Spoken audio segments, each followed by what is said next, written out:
All right, guys, welcome. This is the one thing I wish people would have told me before I started vibe coding. I had to learn the hard way, but you're in the right place if you are looking and starting to work with AI. My name is Savion. I'm with Managed Marketing Partners here. I'm an AI consultant, and we're bringing this to you today as part of the 100-day AI Build Challenge. So for today's build, we're going to go ahead and build a search because you wouldn't believe how many people actually expose their API keys on GitHub. And it's free and open for people to look at and use. Like, it's insane, okay? So let's take a look and see what we can do to build to capture what those look like, just so that way we can connect and actually see the reality. And there's a good use case for this is checking to see if your API keys are being exposed accidentally because of your vibe coding. So most vibe coders, if you don't give it instructions, they're going to probably expose your API key on GitHub, and you do not want that. So I'm going to teach you how to keep it safe, and we're going to go ahead and jump in right now with a little bit of an example. Let me share my screen. I'm going to move this video here. Here we go. So, okay, so we're on GitHub, yeah? If we do a search in GitHub, right, let's see here. We're going to do a normal search on github.com. Let's see, type to search. Okay, we're going to type in API underscore key equals SK. That's typically the beginning of what those API keys look like. And look, we already found one. See, right here, they have it in their .env file. Now, that's the proper file to keep your API key in, but it should never, ever touch your GitHub. You should always include that with your gitignore file, and I'll show you how, okay? But look at these exposed API keys. Look at this. This is insane. Claude API key. Free Anthropic API key. Like, why would somebody do a free Anthropic API key, right? But look at this. Somebody has a backend, and they have it on the... That's so funny. What is this? That's so crazy. Okay. So a lot of people are just putting their API keys out there by accident, right? Some of them are apparently on purpose, but you should never, because then you'll be charged so much money, especially this guy, right? I don't think he intended to... Oh, looks like the repository is empty. Okay.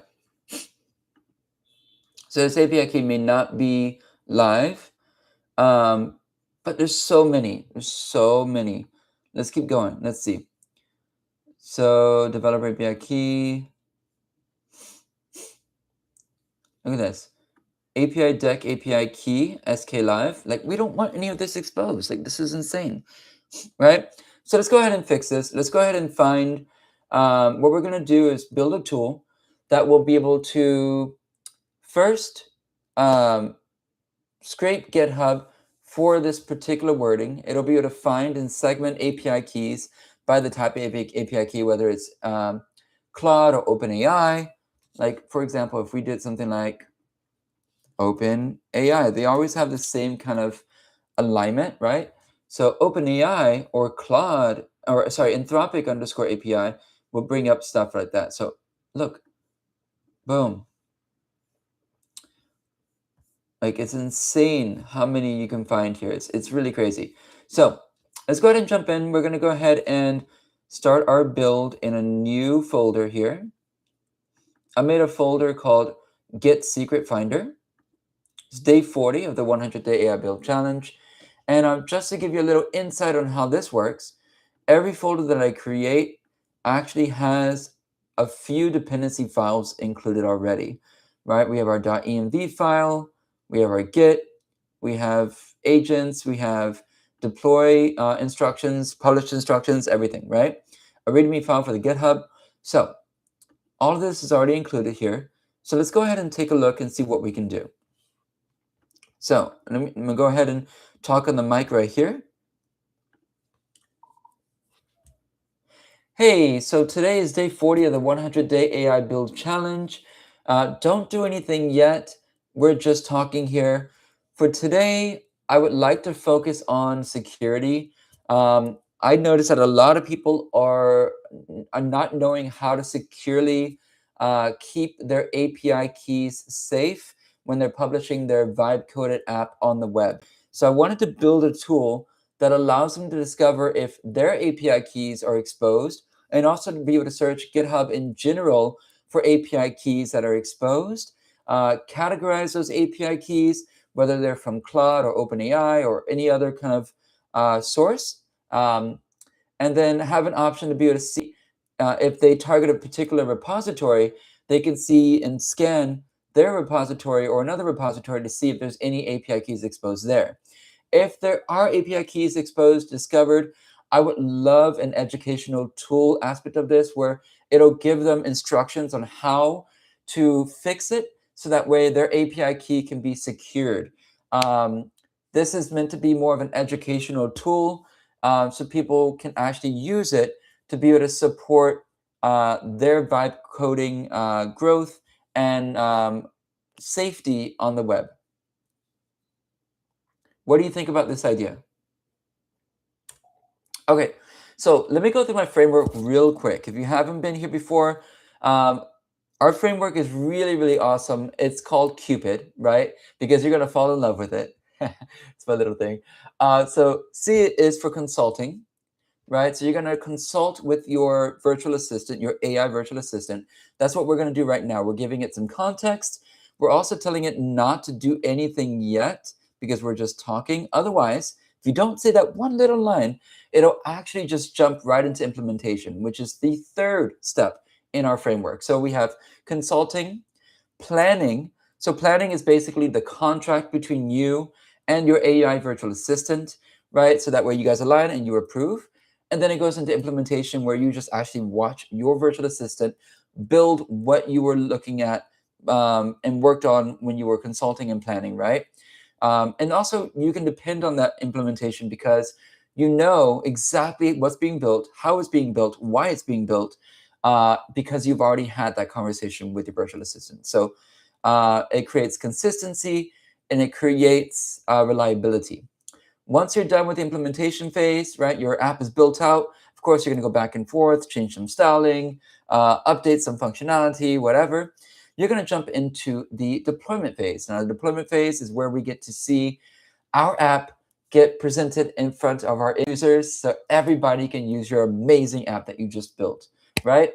So if we follow the framework of Cupid, so consulting, planning, implementation, deployment, we'll be able to create a successful app and we'll learn how to properly and responsibly work with AI.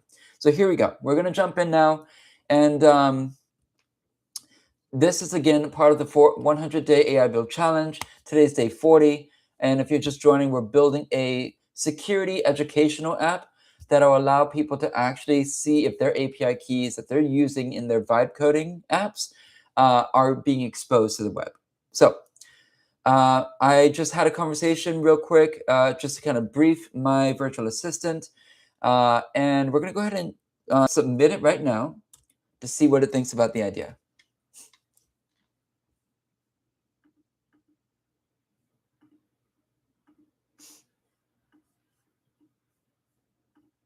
And if you're new here to my channel, just comment the word hello so I can see that you're here. I'm so excited that you're joining me. We're about to learn a lot of stuff and get you going for your next vibe-coded app, okay? So I love the core of this, Savion. It's genuinely useful and it fits to help vibe coders not shoot themselves in the foot. Theme really well. There's a huge real audience for it. People who paste their OpenAI key straight into the committed.env file or hard-coded into the client-side file that ships to the browser. An educational scanner that finds the leak and teaches the fix is a great day 40 concept. But I want to push back on one specific piece before you fall in love with the whole thing, because it changes what this act is. So the part I'd cut or heavily reframe is search GitHub in general for API keys that are exposed. This is problematic feature. A tool that lets anyone search all of GitHub for other people's live exposed categorized by provider API keys is not really an educational tool anymore. It's a credential harvesting tool. Here are working API AWS keys sorted by provider. It's exactly what an attacker wants. The educational framing doesn't change what the feature does. It just gives it a friendlier label. I'm not comfortable building the browse everyone's leaked secrets version. And honestly, it'll also be a reputational risk for you. It's the kind of thing that gets a repo reported. Cool. The good news is you lose almost nothing by cutting it. The value of your actual user vibe code is worried about in their own safety lives entirely in the scope version. What I'd build instead, a self-scan specific repo scan tool. Scan a repo you pointed at, your own repo, or paste a file, detect and categorize, educational remediation. This keeps it 100% defensive. You scan what you own or what already is publicly pointed to it. No discovery feed. Scope reality check. Okay, cool. I understand what it's saying, but let's go ahead and add a little bit of extra pushback here just because we do want that overall evaluation, but we will add a little security call to it. Okay, I totally understand where you're coming from with that. How about we do this? I would love to still keep scan the entire, and scan GitHub for any exposed API keys and categorize them, but we'll go ahead and privacy mark out the API key and make it with a little tag that says exposed, right? So that way it doesn't show the API key, but it'll actually just tag it as exposed. Let's go ahead and do that. What do you think?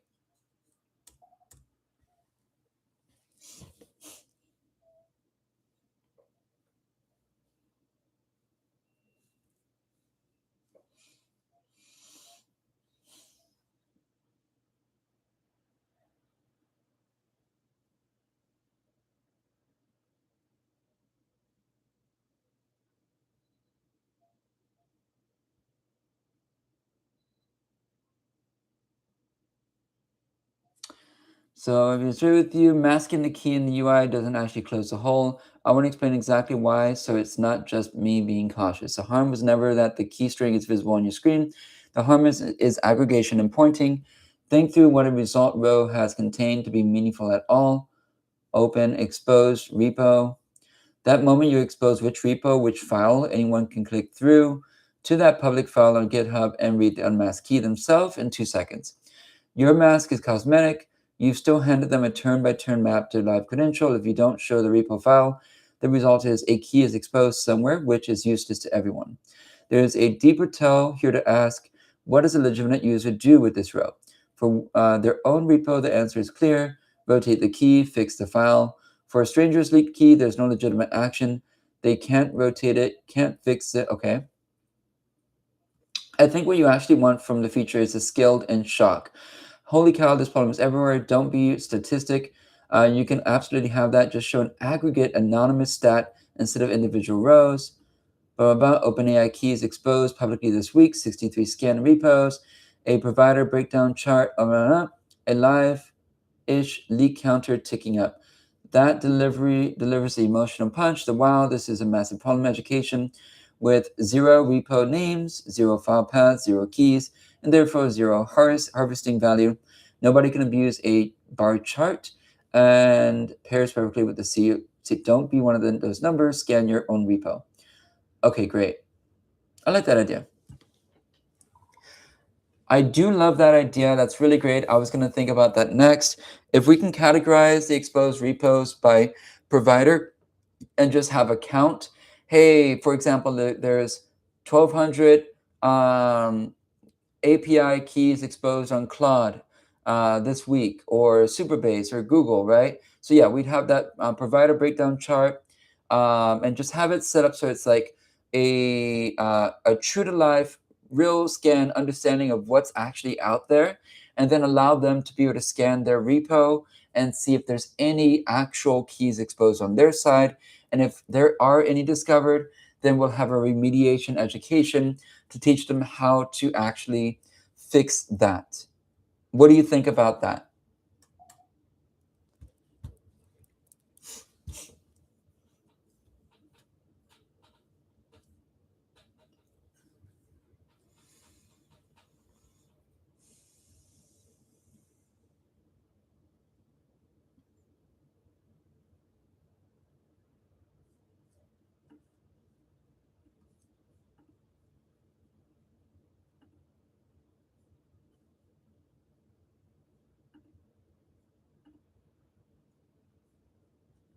Or what is this called? A channel?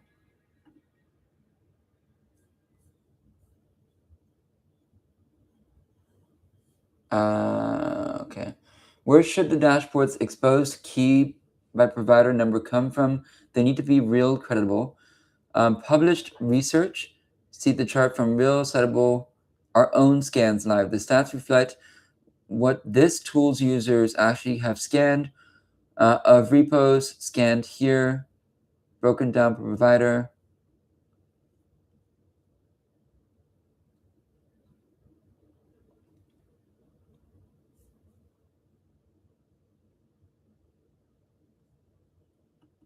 We'll have a hybrid.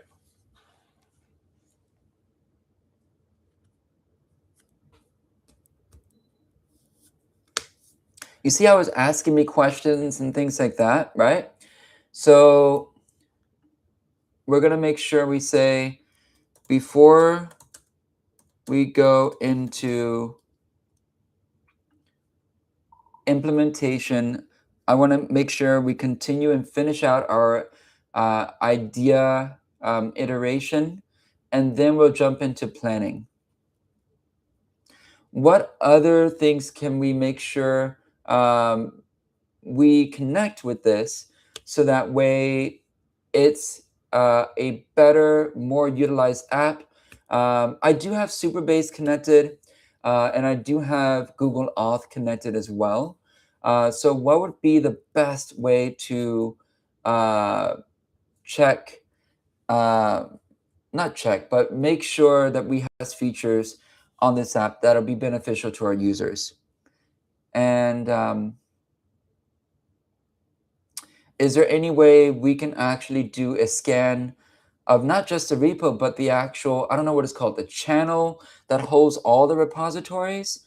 That way they can check their entire database of repositories as well. Like, for example, my GitHub is, so I'd want to go ahead and check what API keys would be exposed there. Now, keep in mind that sometimes it'll have the baseline, but then it'll say your API key here, like the placeholders. I want to make sure that we are able to identify those and skip those. I only want to make sure we see real API keys, and then validate if those API keys are actually active. So we do a quick test on the API key to make sure and see if the API key that's exposed is active or not. And that'll really help determine if it's a threat or not.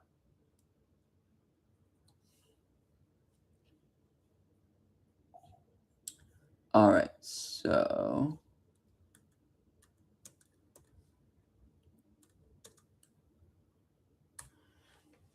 All right.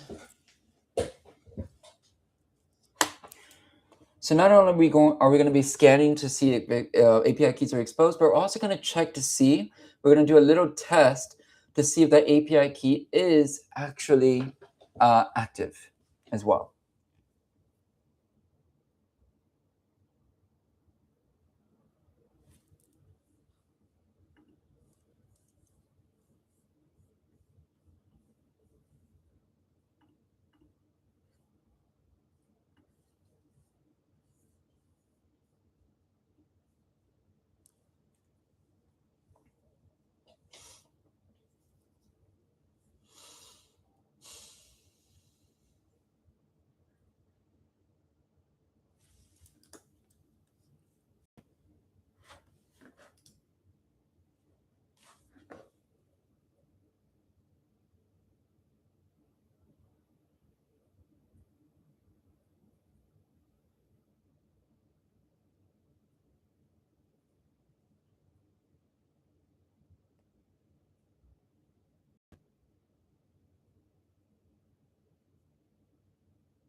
All right, so how should we handle is this key an active threat?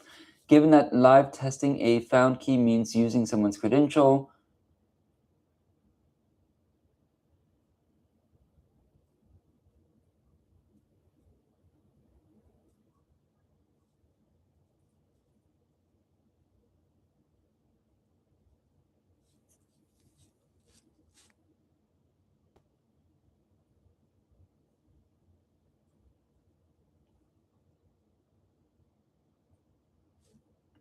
All right, so we'll go ahead and only pub keys found in your authenticated account.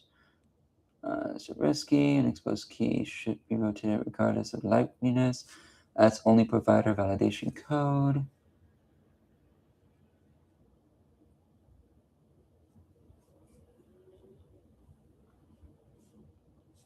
Okay, we'll do that. How far should the account repo can scan reach? Public only.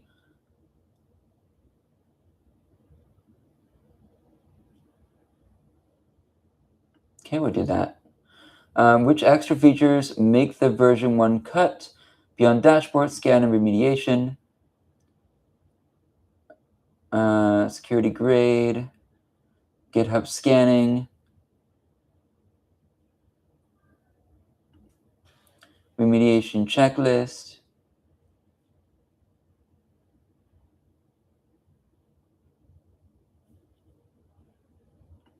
Okay, cool. Yeah, I like that. See, it's asking, I asked it to see if there's any features that we can add to this to make it an even more useful app. And there we go. It gave me some options that we can explore based on the scope. And now we just selected the ones we wanted and we're getting to it.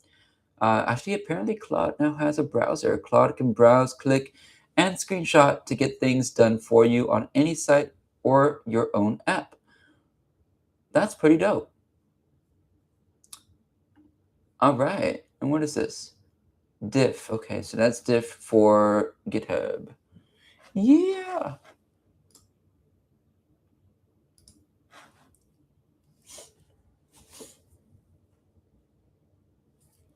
All right, all right, all right. Here we go. Okay.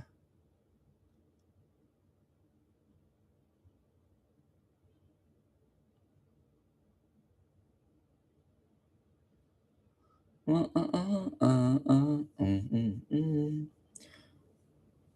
okay, okay. All right. Yeah, this sounds really good for now. Let's go ahead and make sure we get this fully planned out so we can scope out the entire app and also phase it and cover all the little details that we need to ensure we have a successful build. Let's go ahead and get this planned. So now we're jumping from consulting to planning, right? That's the P in the Cupid.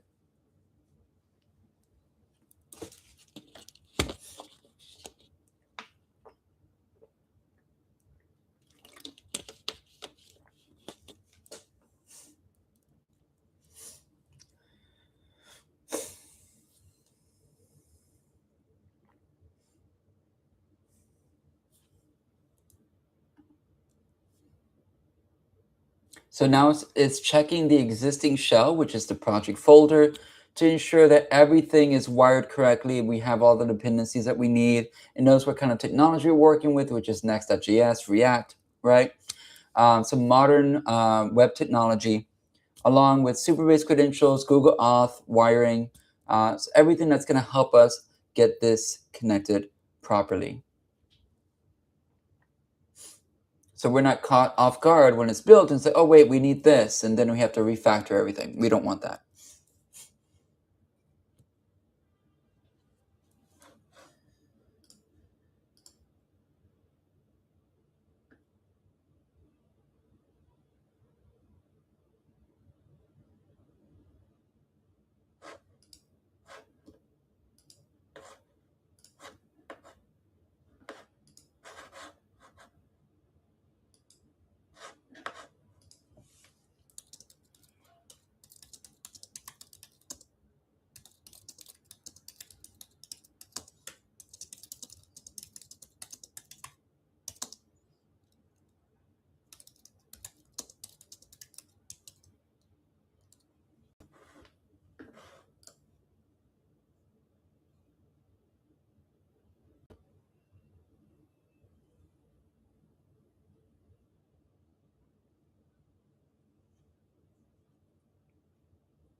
Okay, so now it's building it out. Here's the full plan, right? GitHub Secret Finder, build plan, detect engine, pure testable, TypeScript, provider registry is the single source of truth. Each provider API, Anthropic, AWS, Stripe, Superbase, Google, GitHub, generic high entropy, defines its detection, rejects, key structure, risk weight, and its remediation steps, plus rotation URL. Detection and education both read from it. Scanning runs server side, route handle required for this secret GitHub token. Scanning runs server side, required for secret GitHub token for pulling repo tarballs and to keep it off the client. Browser never talks to GitHub directly. We never store or transmit a real key. Finding carry providers, file a mass preview, risk level, nothing else leaves the scan. Okay.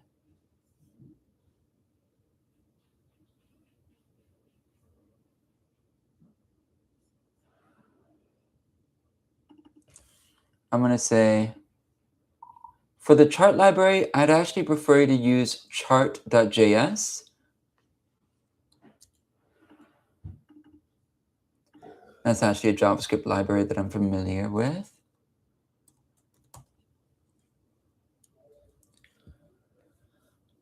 And we're going to do also, I already have RLS set up in my Supabase.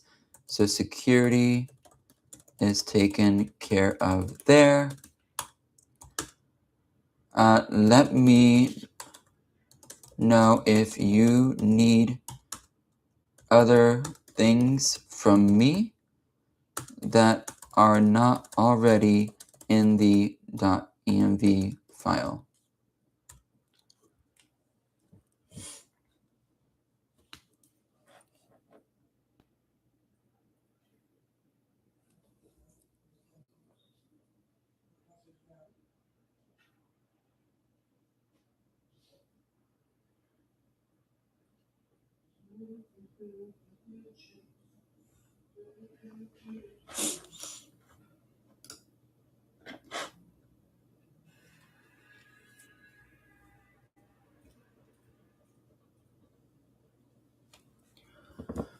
Okay, so chart.js, I use chart with the React chart.js wrapper, rendering in a client component, the small depths instead of 0, but you get the polished animated charts locked on RLS. One clarification so we don't get caught. RLS is enabled and forced per table, and our get script finder table doesn't exist yet. So while your project's RLS posture is at, we'll still need to create these specific tables and write their specific policies. Yes, that's fine. That's unavoidable. New setup required. Regardless, blah, blah. So, all right. Who runs scale?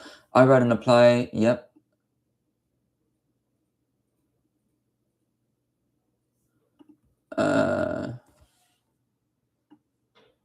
We're going to say you write and apply. So see, we're talking back and forth, right? What I need from you, it's not already in the .env file, just one thing, GitHub token and read-only GitHub personal access token. No scopes needed, even an unscoped classic token works. Lifts the rate limit to 5,000 an hour. I'll prompt you for it right when phase 2 needs it, so no rush now. Everything else you're based on is already in place and sufficient. Stripe isn't used. That's generally all. No other keys or accounts required. So to move forward, we create the table. Okay, green light to save this plan.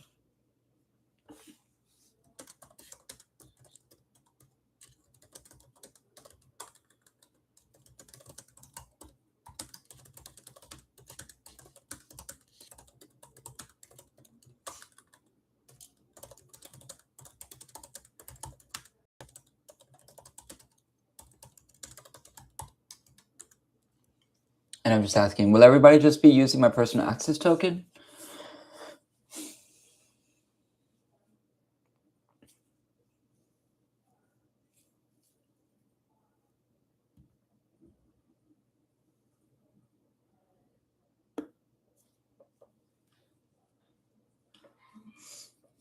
Let's see.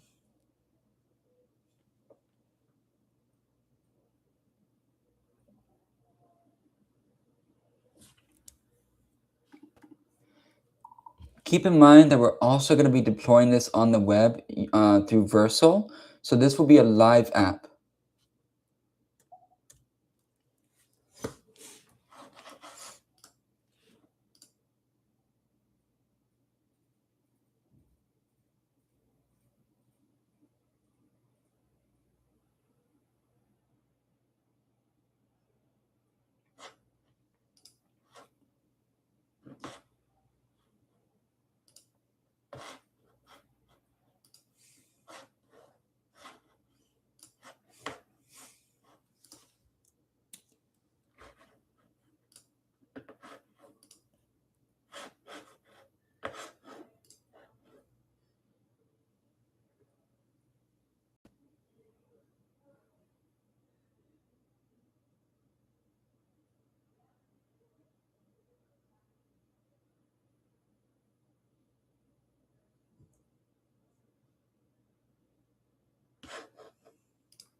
All right, so we are moving from planning because we just approved the plan.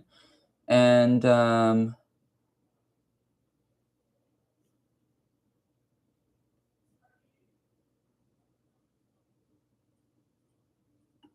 right, so it's writing the plan. Oh no, we were just consulting. We're still working on that plan right now.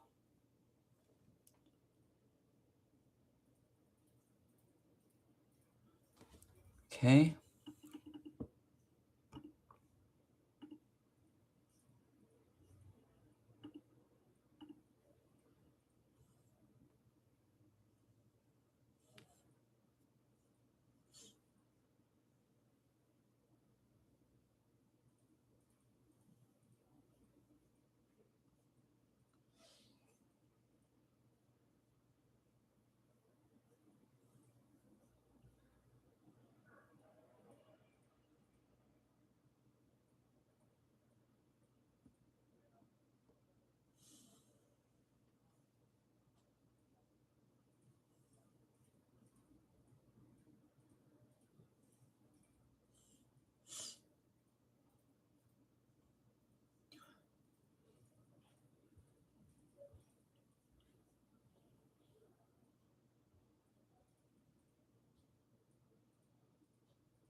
Okay, I'm just reading what it says here.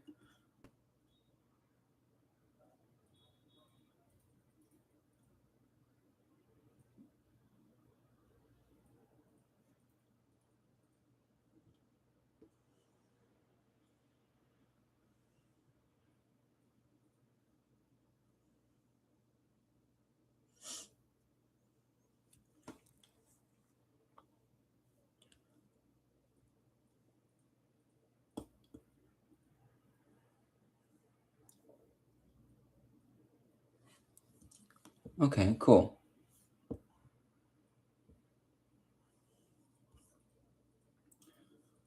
So right now it's creating that plan. So let me show you guys how to create a personal access token within GitHub.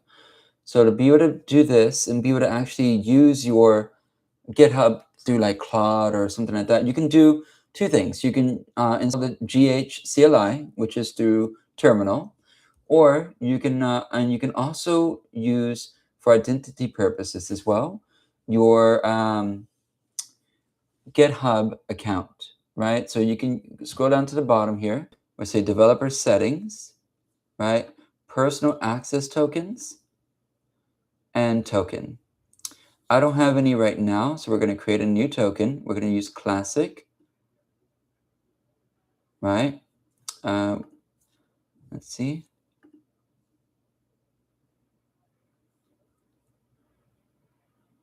Which one do I want?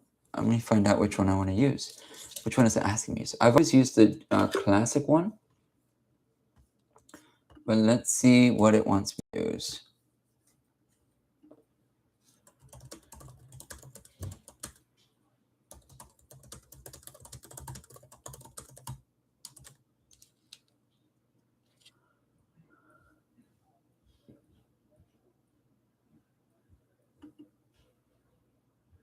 Okay, so it's going into the implementation right now.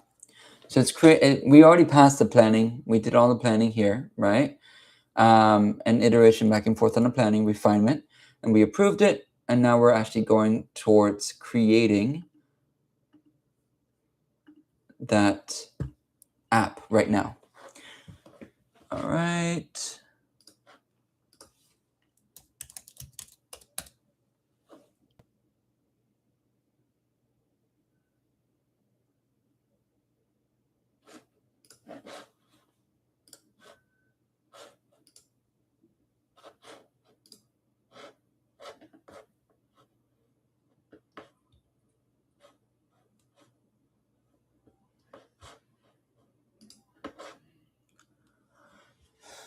Let's see.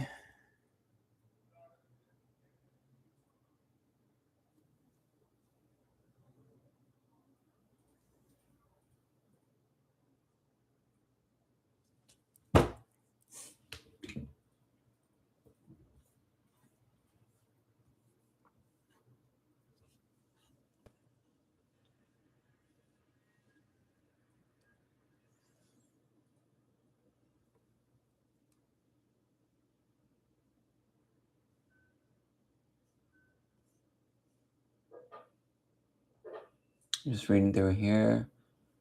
Browser never sent to user.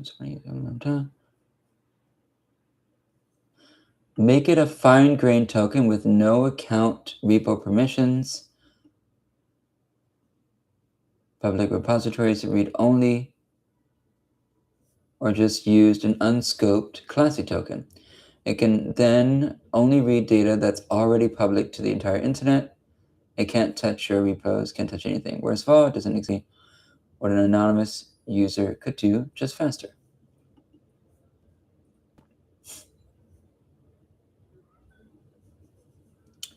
We're going to use a general new token.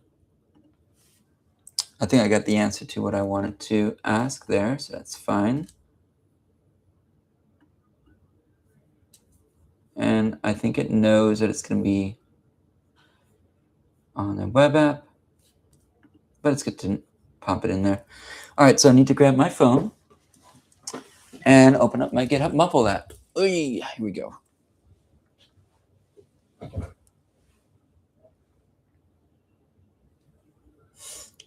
And I got to type in the code, approve.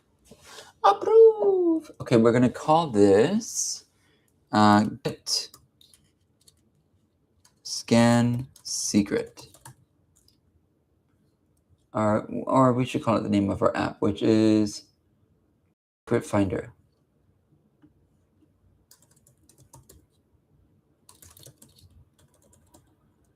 Right? Expiration. See, it's good for 90 days. No scopes.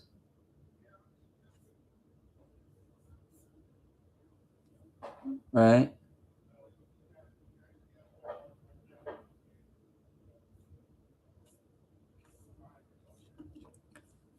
Unscoped, yeah. Generate token. All right, so you guys would never want to share this token here, but I just wanted to show you how that works. So I'm going to go ahead and delete this, and I'm going to generate another one, okay?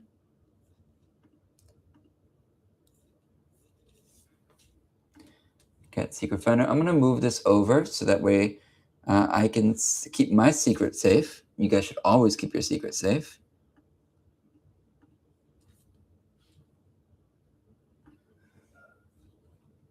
Okay, I just got my new secret. Let's go to our .env file, which is again in your folder. Now your folder may look like this, right? And you're like, where's my .env file? So anything that starts with a dot is a hidden file on a Mac, right? So if you press Shift Command period, it'll show you your hidden files. And this is the file we're looking for here. Again, I'm going to move this over to my private screen here, so that way it doesn't open up on your end there too. So let's go ahead and add the key. So what's the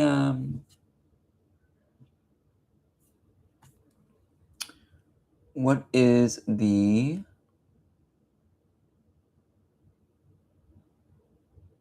GitHub token? Okay, so GitHub.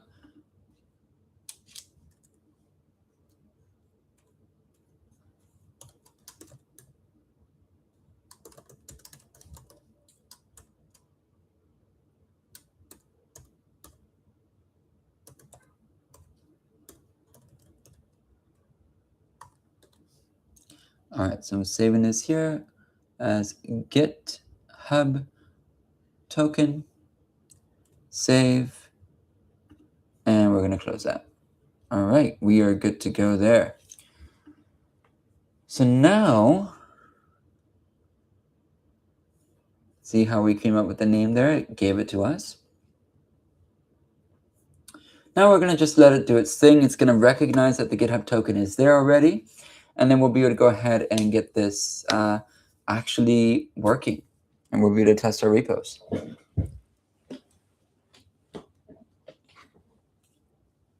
How exciting.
Okay, the shell is written. Okay, look at that. It's opening up a mini dev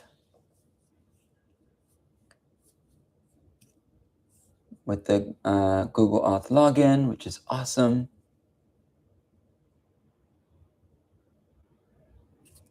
We can actually see this live here on localhost 3000. That's where it ends up here. And look at that, Get Secret Finder built a whole website for it. Look at that. Get Secret Finder, find exposed API keys before attackers do. We can go ahead and scan a repo. Okay. Scanner interface is coming next. It's already built. Verified it catches real keys, 11 providers, and rejects placeholders.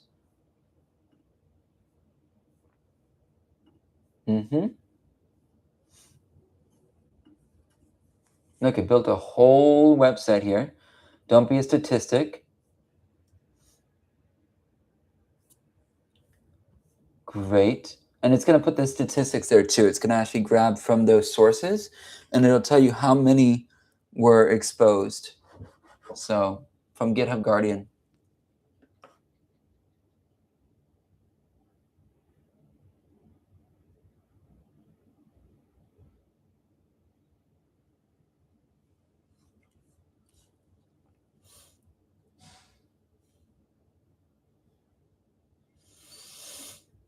Mm-hmm.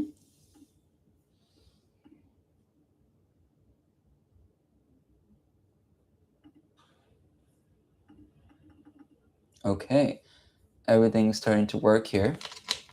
Okay, let's see. Checkpoint 2 of 8 phase done. 1 detection engine built and verified. The shell and branding landscape dark. Blah, blah, blah. On the way, I fixed a real scaffolding bug. The Superbase middleware was auth gating every route, which would have blocked the public landing and no login scanner. It's now public by default, protecting only history. The dev server is running at localhost, so we can catch an eyeball. Next up, phase 2, the API scan, the scan API. Da-da-da. Yep, we have the GitHub token already. Yep, okay, perfect.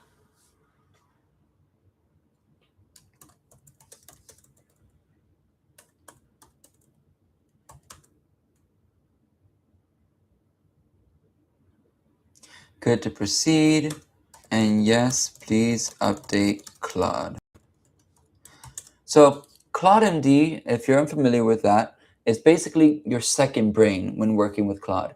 So if your context fills up in your context windows down here on the bottom right, as you can see, I filled up all of my Fable in one day. Crazy. But if your context fills up right here, basically what it does is called a compact, and it erases all the memory of that of the most like the older sessions, right? So it loses important context sometimes. So if you want to make sure that everything that you do is persistent and it stays, especially refactors and coding and things like that, put it in your Claude.md file. So your Claude.md file can be scanned if it needs to go back and find exactly what you're looking for.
Okay.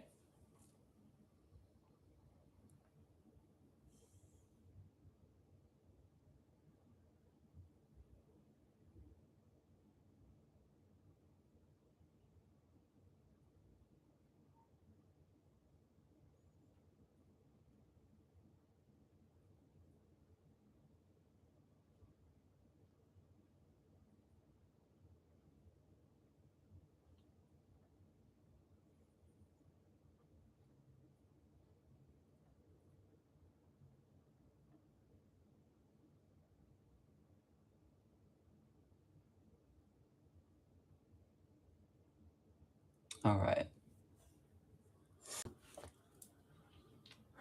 Okay. Please let's save.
All right, so it's still creating everything right now for us. Any changes will reflect live right here because this is our local server, which our Claude is connected to, and we'll update this in real time.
So it's right now building. So while it's building, guys, like I mentioned, this is day 40 of the 100 day AI build challenge. So I have 39 apps that I've already built. If you want to take a look at them, I'm going to go ahead and drop in the chat my website, which is 100dayaichallenge.com slash AI. No, sorry. 100dayaichallenge.com slash share slash Savion. There we go.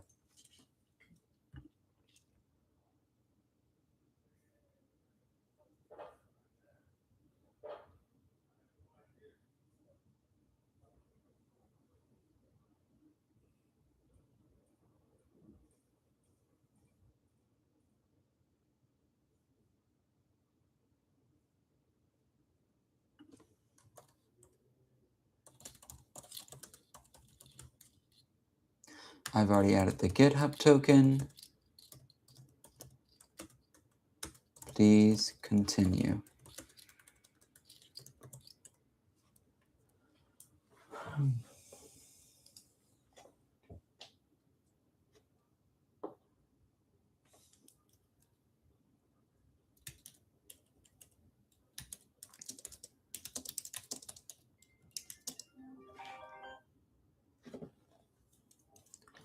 All right, guys, so one moment here.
All right.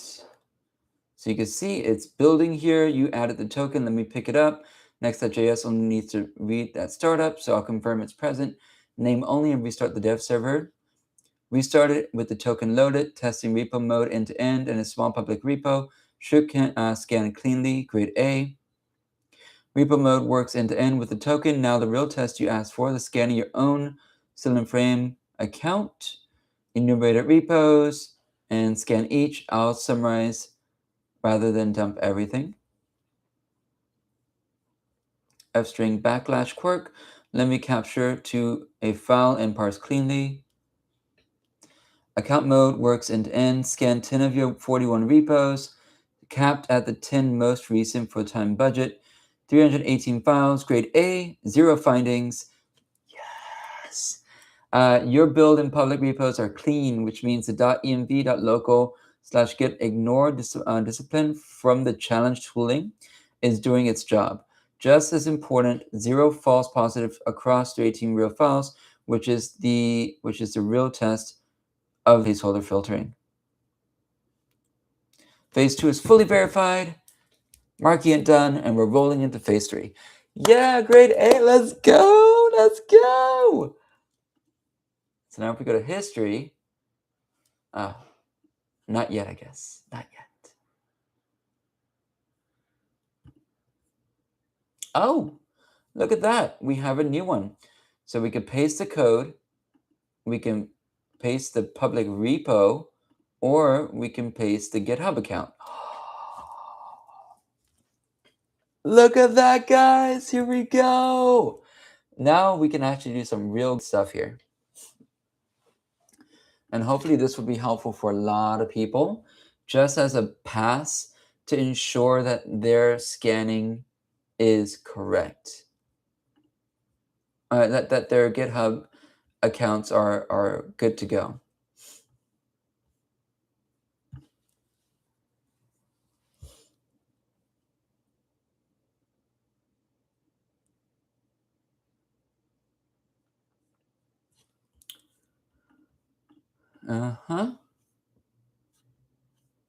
I'm still waiting for those metrics. That'll be fun to see the metrics.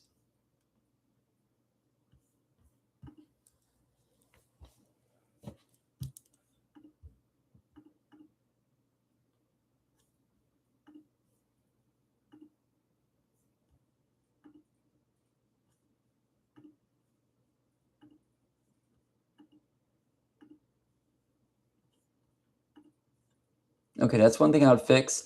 Just thinking this through, it's like paste code to check, lands on paste code, which is fine, right? But scan a repo should land on public repo, right? So that way people can, it's logically supposed to end here. Okay. So we'll fix that.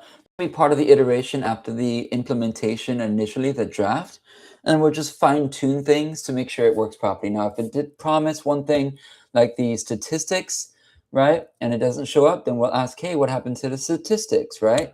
So that way we can get live, real, credible statistics from Guardian.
Great, look at this. It's already creating some stuff. Phase 1, scan API.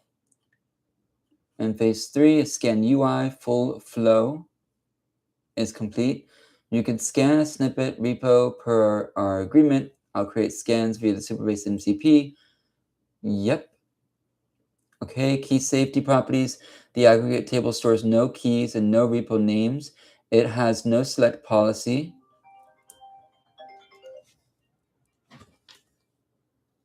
One second here.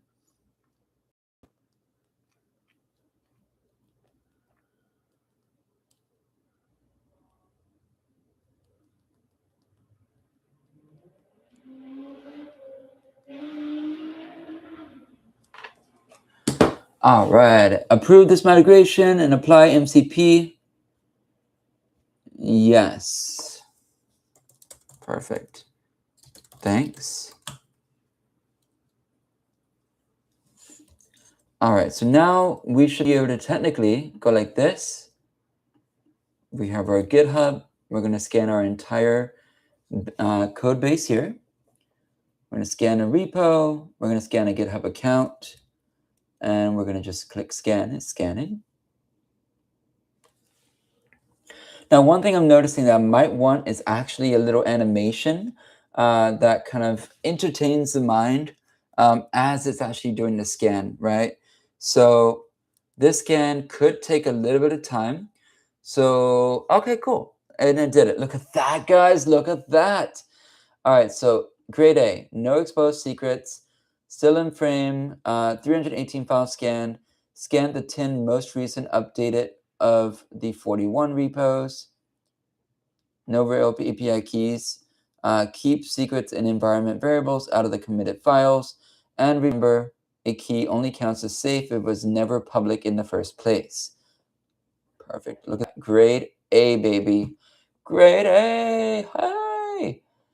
All right, so let's see here. So right now it's going to be, so now it should go in my history, right? It's going to persist. So phase 3 is a persistence, right? So it's going to actually go ahead and do that via the Supabase so we can see trends and everything like that. Now, if I scan a particular repo here, like Pokemorph, I don't think I had an API. Oh, I do. I do have an API. All right, so we're going to go here. We're going to scan the repo, and it's same. 36 files scanned, no row API keys detected. All right. Now we're going to find one that does have an API key that we can confirm, right? So we're going to do API underscore key equals SK, right? So we know that this guy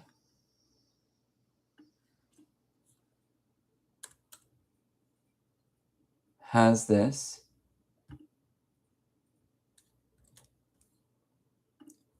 All right, so let's go ahead and scan him real quick.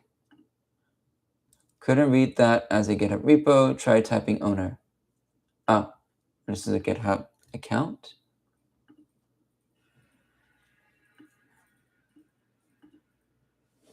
Okay, so that it's probably because this says the repository is empty. That's probably why. It was probably like an older, let's see here.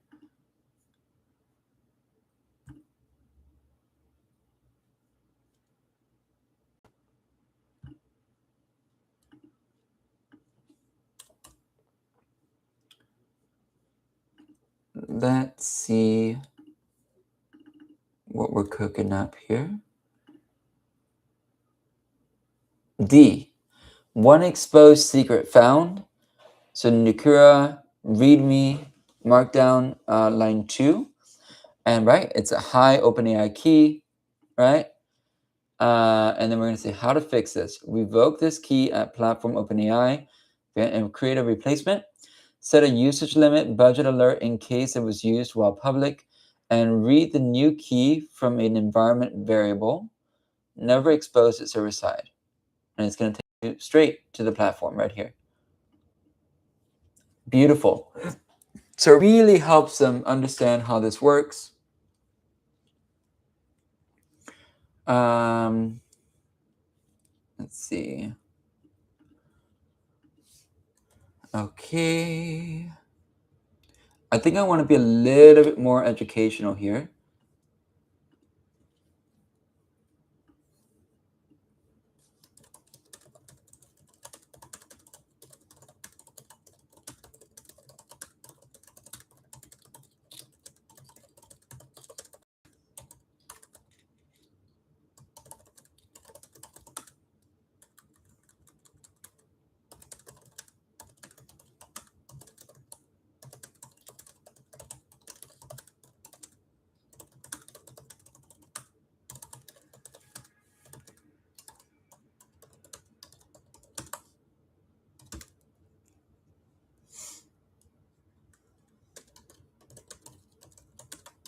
All right. So I'm just refining the description of like how to remediate it, so that way it speaks to the very beginners, right? Can you please be a lot more detailed for those who are just getting started with vibe coding and have no idea of their way around? They just know they coded something cool in Claude Code, right? For example, please instruct. Please instruct step by step. This is an educational moment. Okay.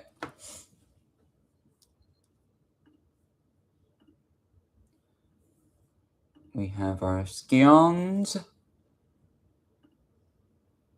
We have our, oh, here's our dashboard. Look at that. The scale of the problem. Leaked secrets are not an edge case, they are an epidemic. The left is the industry reality. The right grows every time someone runs a scan here. Right? So industry baseline, 12.8 million new secrets leaked in GitHub in the public GitHub commits in 2023, plus 28% year over year.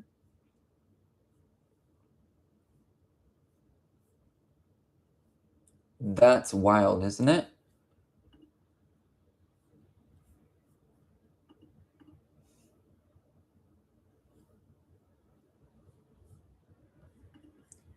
And now we can scan.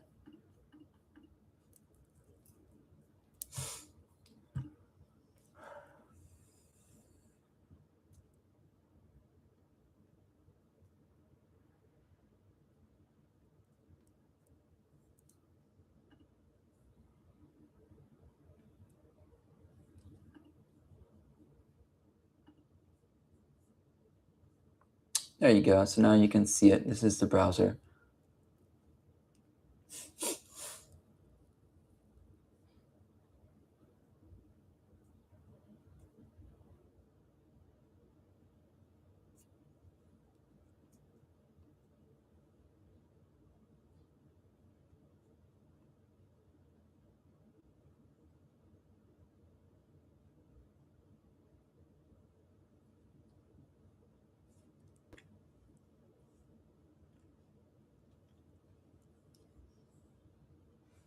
All right, so finish this part, right? And then it accepted my comment here. And now it's going to actually go ahead and finish the charts. And then it's going to update the description here. Okay, dashboard, we'll set it base pub, blah, blah, blah. What's left is phase 5, auth gated persistence.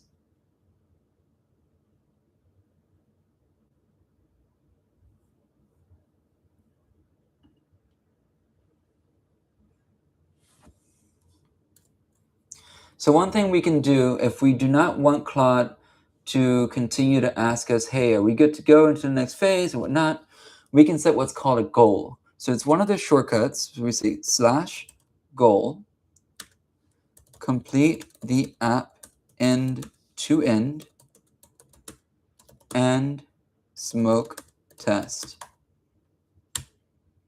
Great. So now it's not going to ask any questions until it's done with the app, right? So it's going to go straight through all the phases, get everything completed, right? And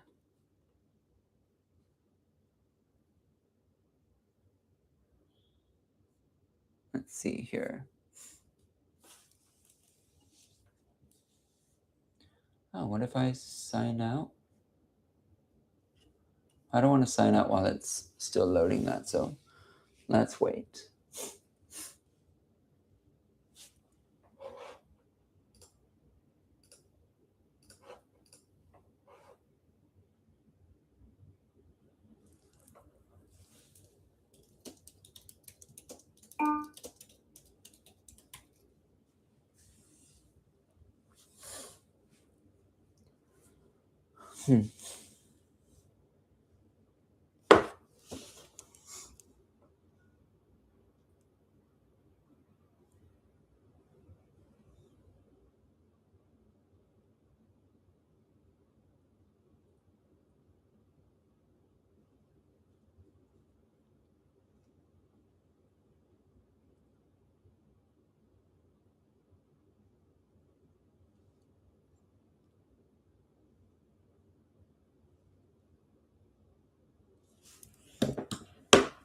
I think this is going to be a really helpful one for those just beginning with Claude.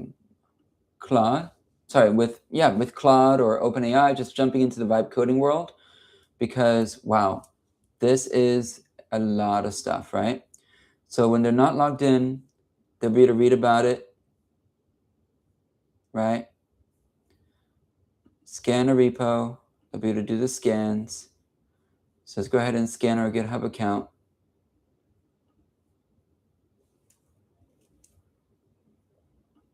Right? Boop. Actually, does that work? Okay.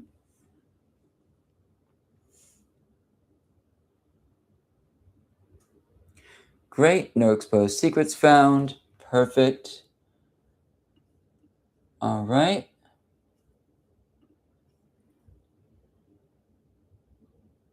And now what?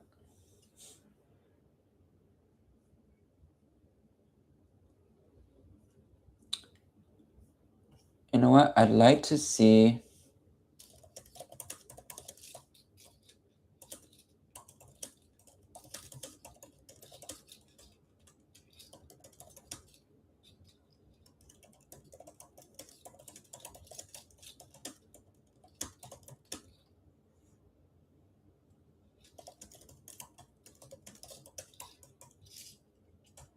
Just so that way we can see it living and breathing.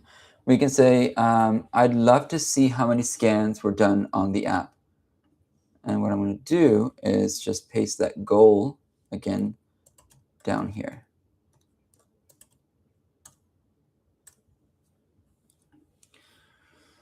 So you don't need to log in to scan, but if you do sign in, you'll get a more customized experience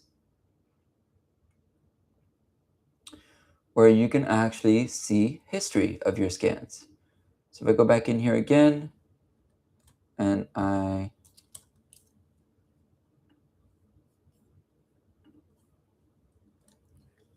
scan, okay.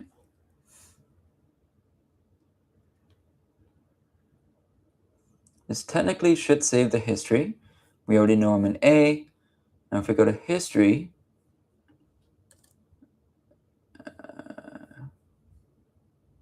okay, so persistence hasn't landed yet. Okay, that's fine.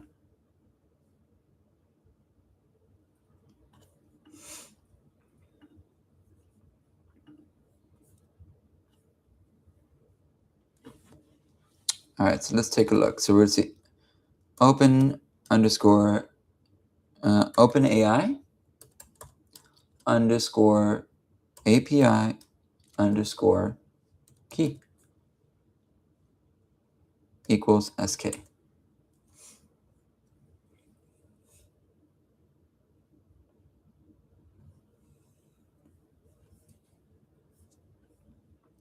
Code. So now once we go to code, look at this craziness, okay? There are people that actually have their API keys exposed. So let's see here. That's good. That's fine. That's fine. That's messed up. Oof. Yikes. Look at that. That's an actual API key, guys. Now, please don't use this API key. It is not good practice, and you could end up in jail if you use this API key because it's not yours to use. But if we go into their repo here, long mem evaluation, right? Evaluating long-term agent memory towards experienced colleagues. This is an official long mem eval version 2. It contains the public evaluation harness, data preparation tools, leaderboard. Okay. So pretty documented README, but if I go ahead and scan this,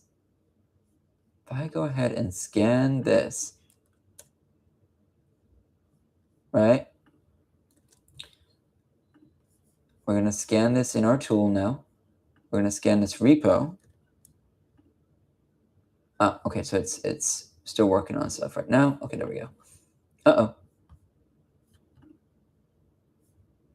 It's editing some of the routes. Oh, it's adding persistence. Perfect. So we'll be able to check this as well. So let's see here.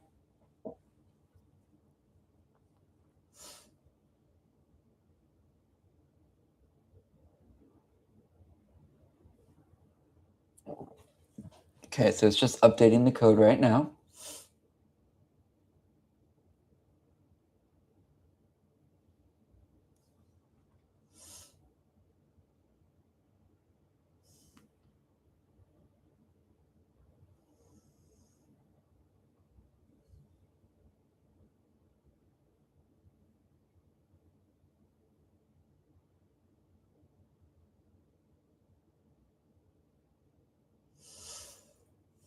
Okay, we should be back online now.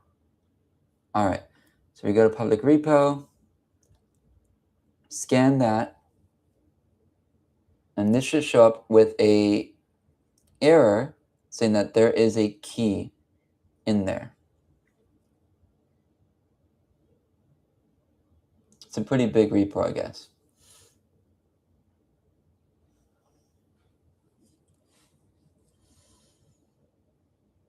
Yep. D, 4 exposed secrets found. We have to contact that guy for real. Look at that.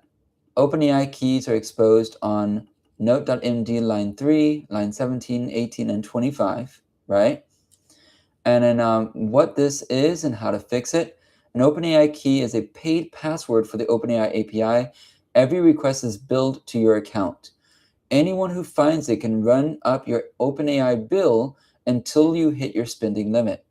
Revoke the key, sign in, find the key who start matches what we found, and click the trash revoke icon. It stops working instantly. Click create new secret key to get a fresh one. Under settings, limits, set a monthly usage cap so a future slip can't drain you. So new to this, here's exactly what to do. A step-by-step guide. Look, it's giving me everything here, right? First, understand what happened. An API key is a password for a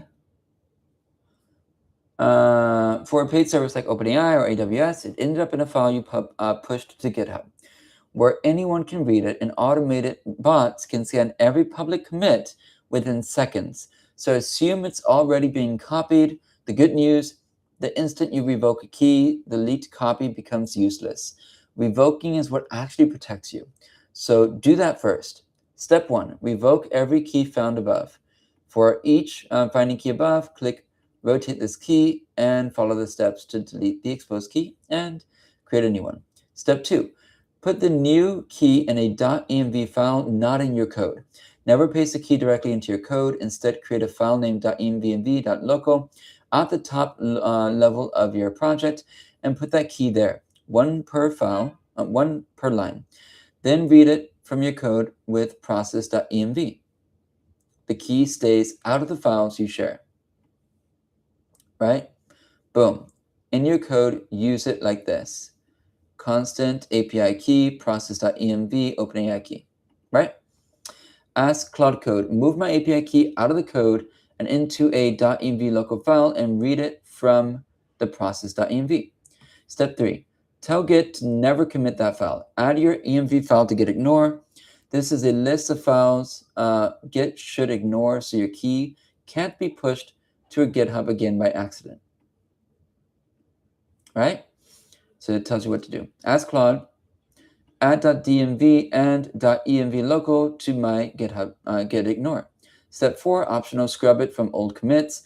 Deleting the key from your current file does not remove it from Git history. Older commits still contain it, but because you already revoked it in step 1, delete the key is dead and cannot be used. You're safe either way. If you want it gone from memory, from history tools like Git filter, repo, or BFG can rewrite it. For a small hobby project, it's often easier to start a fresh repo. Step 5, push the fix and rescan. Commit your .ignore and code changes and redeploy. If your app is hosted, for example, on Vercel, add the key there too under project settings, environment variables. That's how the live site reads it safely. Then run a scan there again to confirm you're clean. Look at that, guys. I gave you a full instruction set.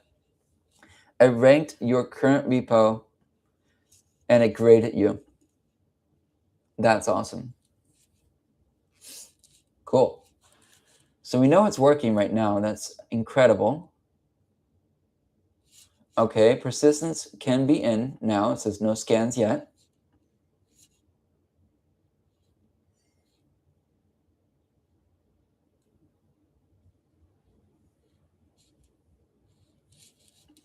So let's do another scan of my repo.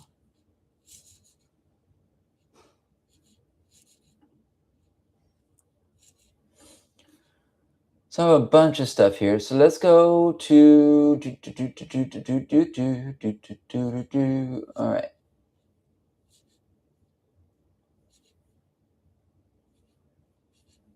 Where are my repos? Here we go. Harry Potter quiz, AI diary. That was a big one, right? So let's go into AI diary. Let's copy that repo. We're going to scan it.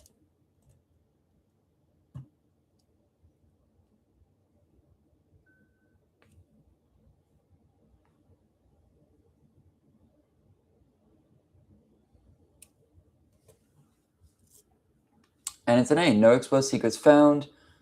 Save to your history. Track your fixes. No key detected.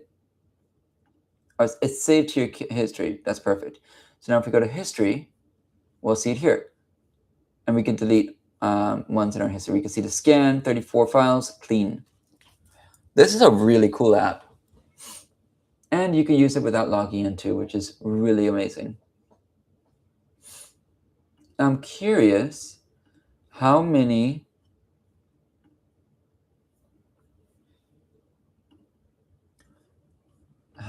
tokens this has taken. GitHub secret, get secret finder, public access. It says it's never used. Okay.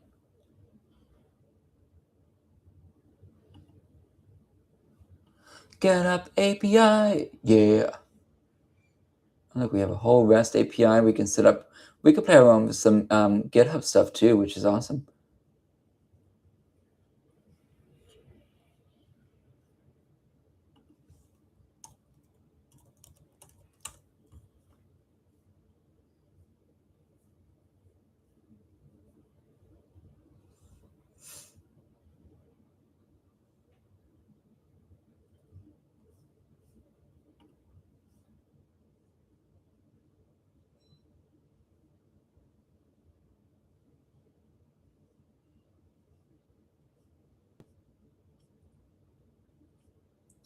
Look at that. That is really cool. This is the whole API that you can just literally work with GitHub in the backend.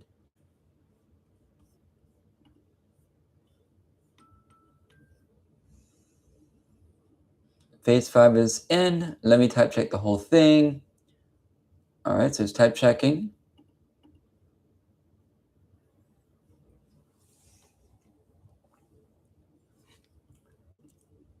Oh, look at this. Okay. Four scans run, 9 keys caught. Right? It kind of breaks down. Found by this tool, OpenAI keys, 7. AWS access keys, 1. Stripe Live secret key, 1. Right? It's insane.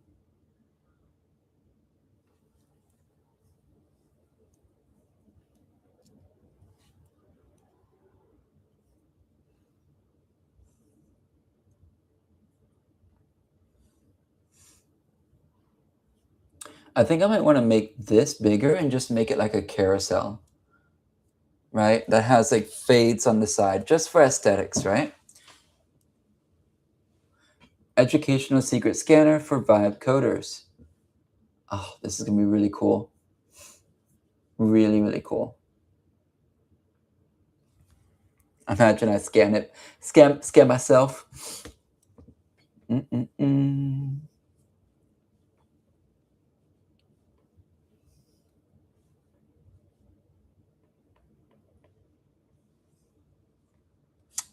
Let's see.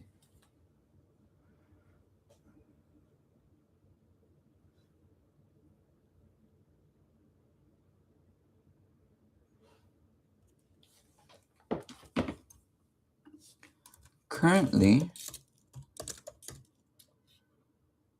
it's not really clear to the user why they would want to sign up.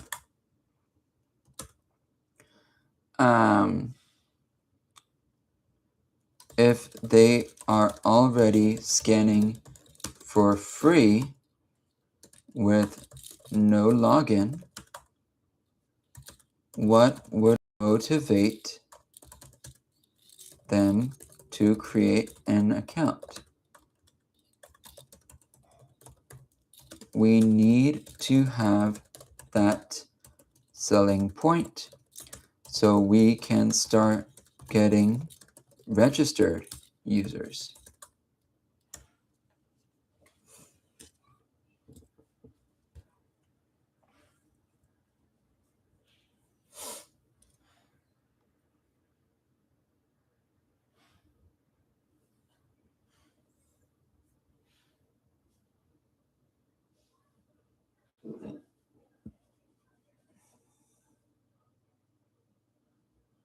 This turned out to be a better tool than I initially thought it was going to be, right?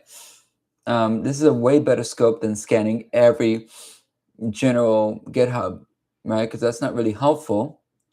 Because and it showed like other API keys, right? That's not really helpful for us unless we're actually looking to take those keys, right?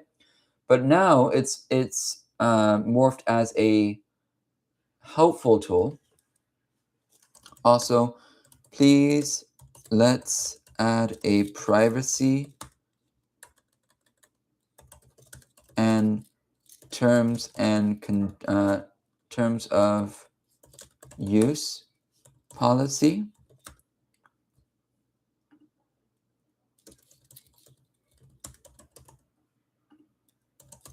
to cover us legally and to help users understand their rights and how we collect data and other legalese that protects us. Please make it a 2-column setup with a nav, with a sticky nav on the left with quick links and the actual policy on the right.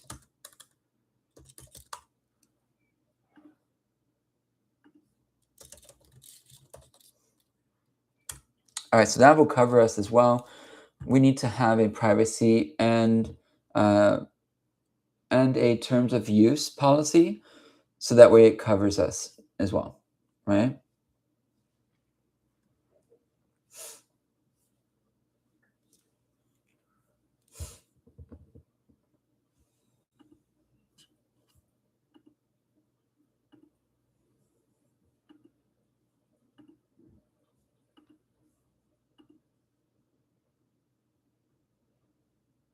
Oh, look at that. Also scan recent Git history, last 15 commits, catches keys that were deleted from current files, but still live, but still live in past commits.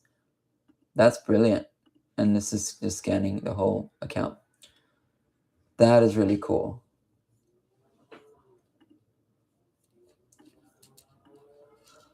So if I sign out, we can see 9 scans, 10 keys caught.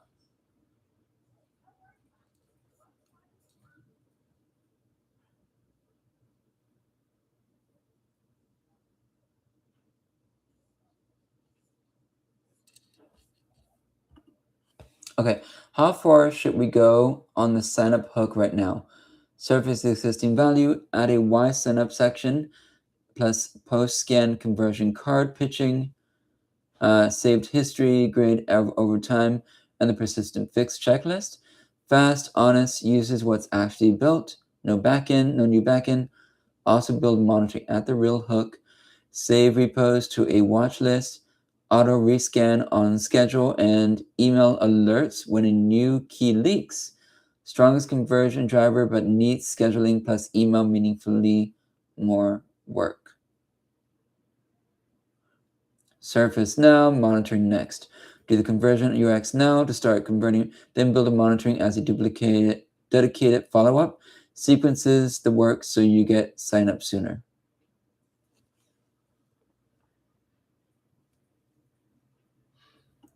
Let's do that.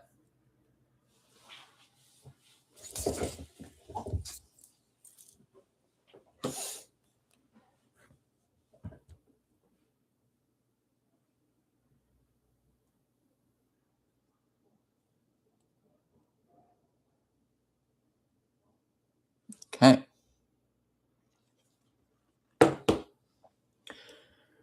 We are looking really good here, guys.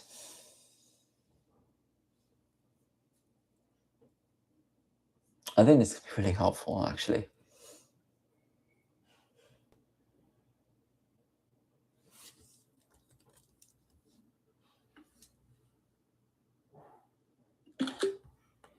Let me actually post it in my Facebook group here.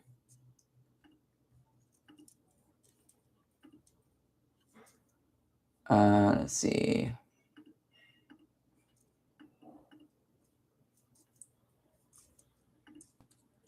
My group.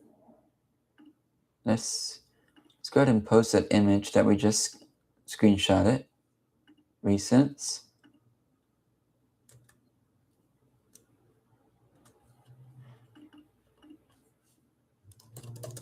Hey all, are you currently vibe coding your apps and publishing them to GitHub? If so, I'm building a secrets scanner for you to ensure your API keys do not get exposed. It's also an education app that teaches you how to remediate if an API key is exposed in your repos. Let me know if you want access.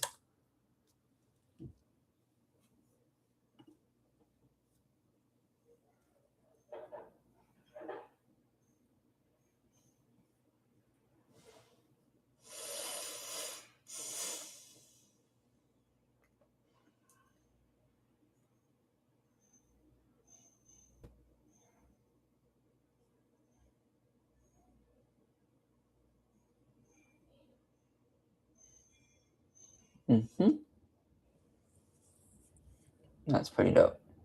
I can also bring this into the,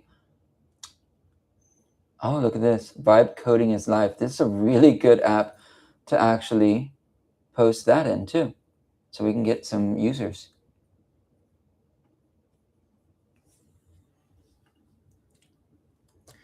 Hey, Vibe Coders.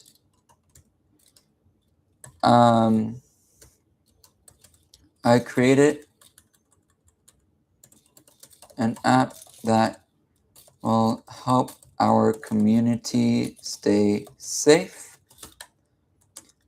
If you are posting your Vibe coded app on GitHub, your API keys may be at risk. If you want to check to see how secure your GitHub repo is, let me know if you want access.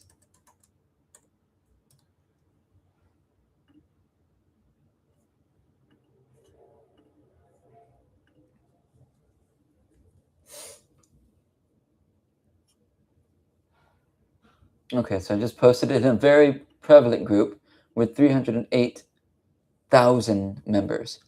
I think I can get some signups. What do you think? Let's see here. All right, so let's go back to our thing here.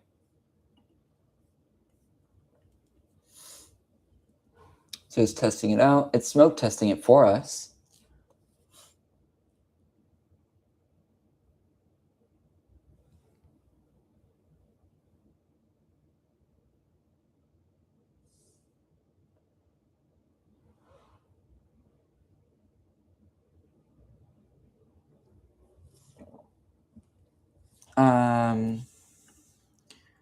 For my login,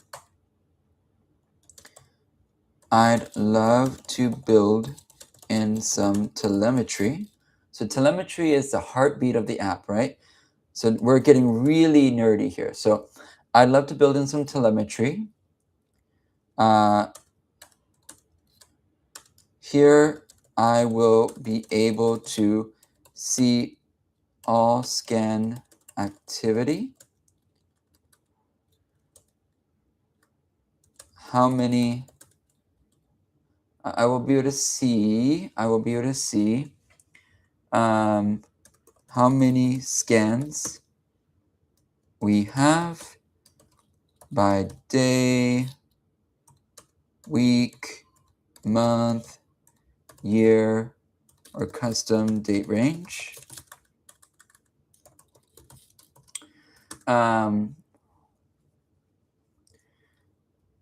I should also be able to see all the users that have signed up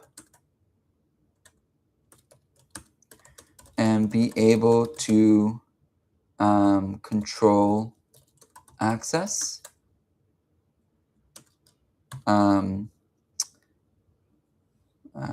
ban or promote to admin. They see the telemetry.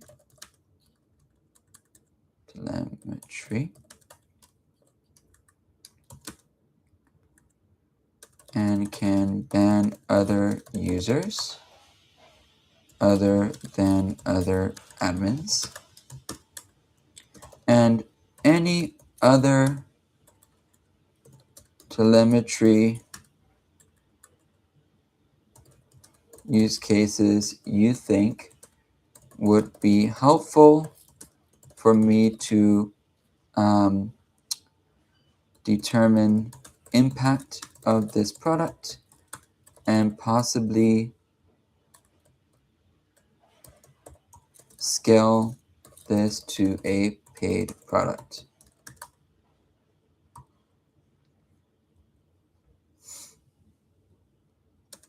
The data should also be able to tell me my gaps and also my strengths and fulfilling the needs of my users. I should also be able to see how many people scanned that have accounts versus scans without accounts. I should also be able to, in a separate panel, see. I should also be able to see how many scans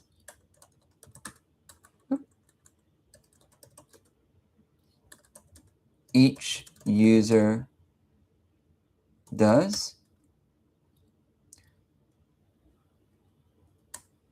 I want to also be able to see time of day where scans are most popular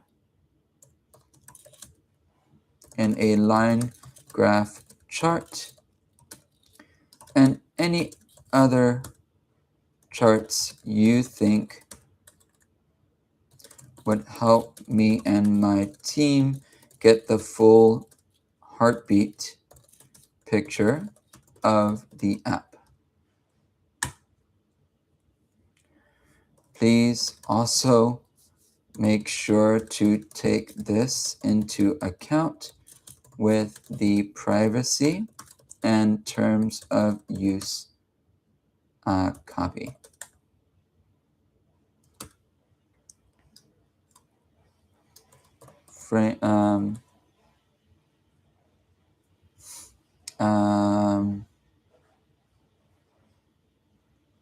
Please make sure the copy is legally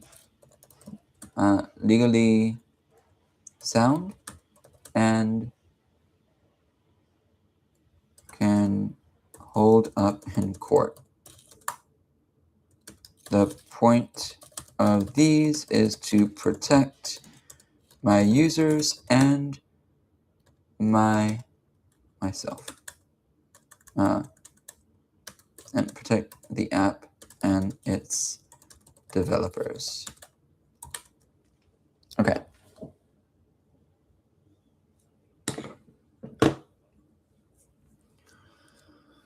Okay, let's see here.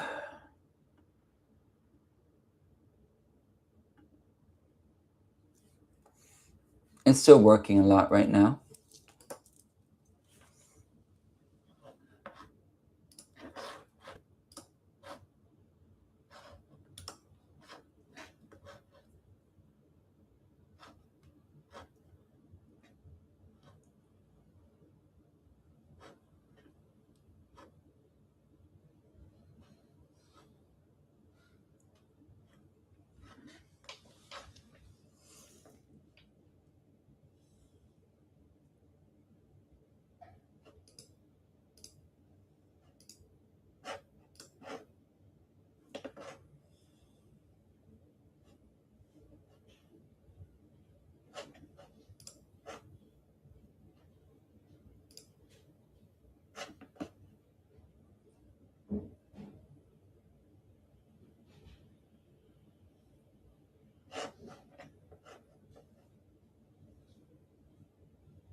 All right, so still going through the coding here, still building.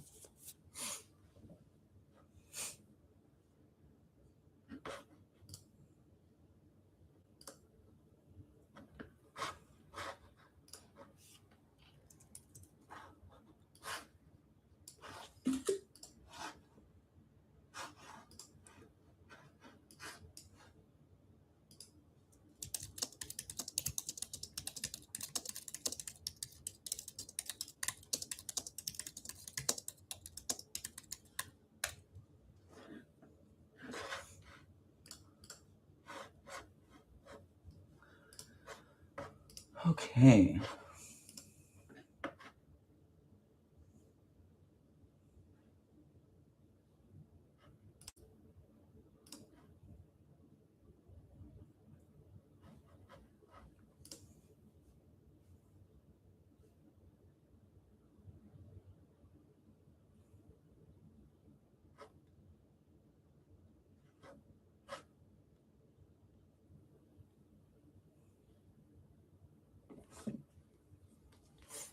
All right, still working.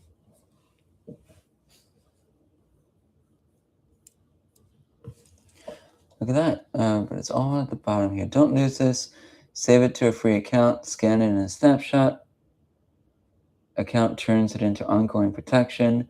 Save every scan and revisit it every time. Watch your security grade climb as you fix things.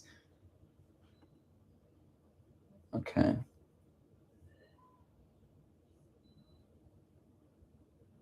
But it's like way at the bottom. There has to be a better way. All right, let's see. So I do scan. I scan my repo. I scan my repo. Da-da, da-da-da, da-da-da, da-da-da. Let's do HTML email. I don't think I have anything in there, so that's fine. We can still scan it. Look at history. It's A, no exposed threats. Boom.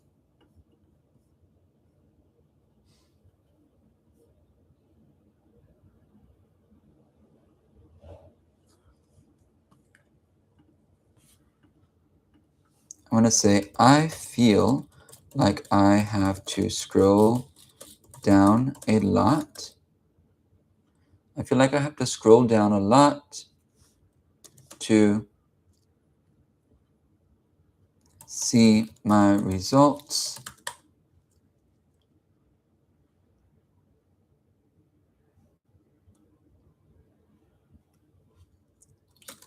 Can we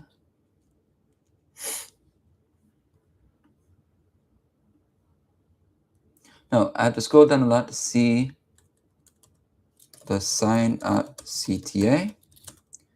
Is there a better way to have it so that the user doesn't have to scroll down so much?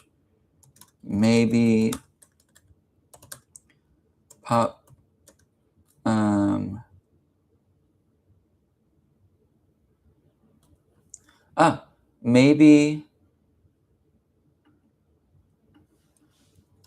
maybe after the scan, open a modal that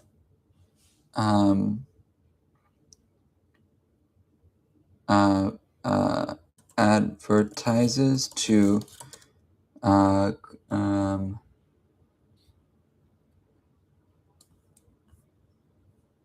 create a free account.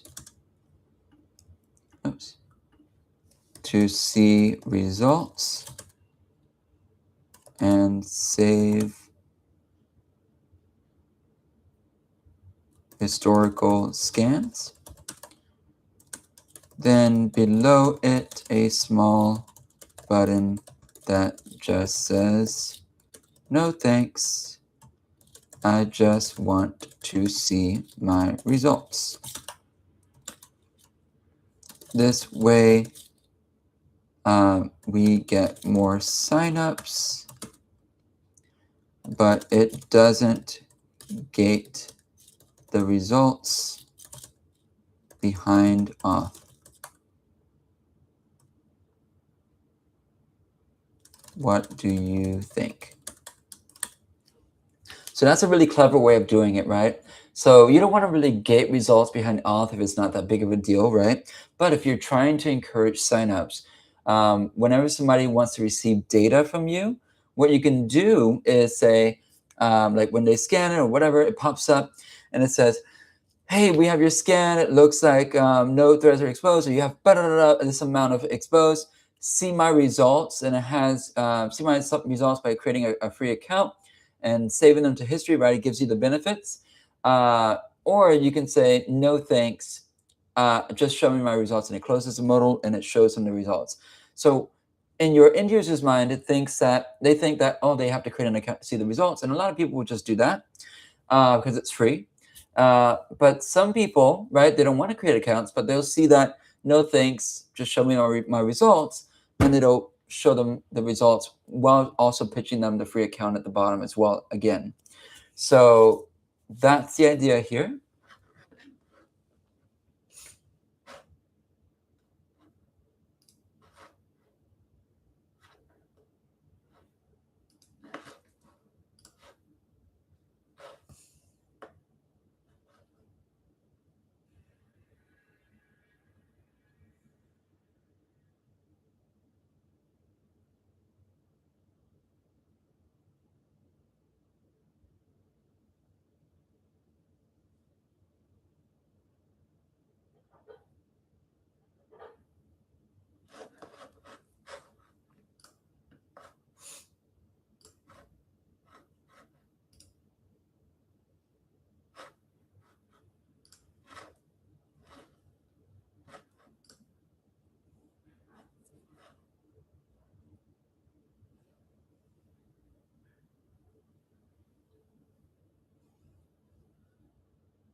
So it's still building right now, okay? And then also what it did is it created us a privacy policy, right? Should be here somewhere.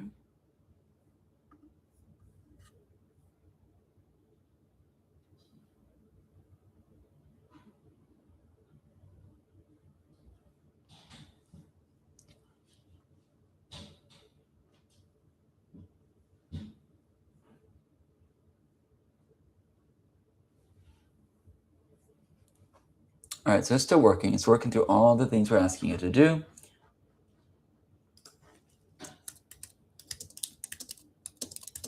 Now we're still in the implementation phase, of course, and we're iterating back and forth to perfect our vision.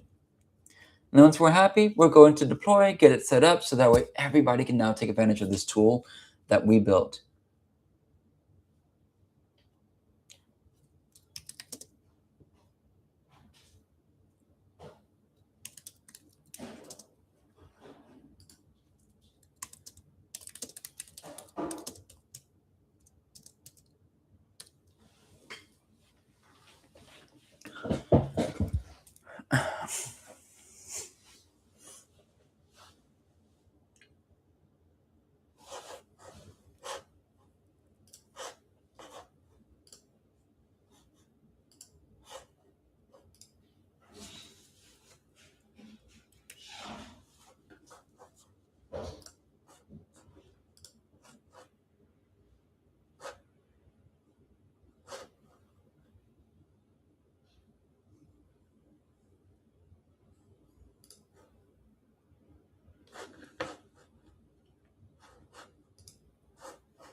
All right, so it does take a little bit of time, guys.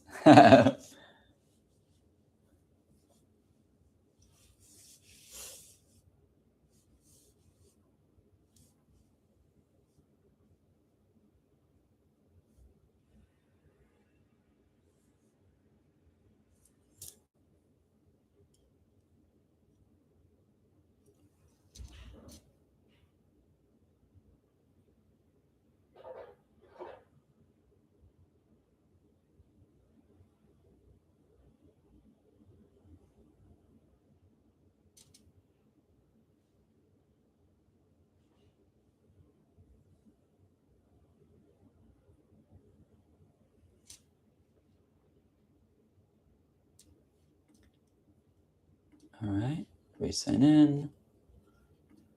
Oh, did it create the telemetry page as well? Let's see. We have our dashboard, which is just the main page, right?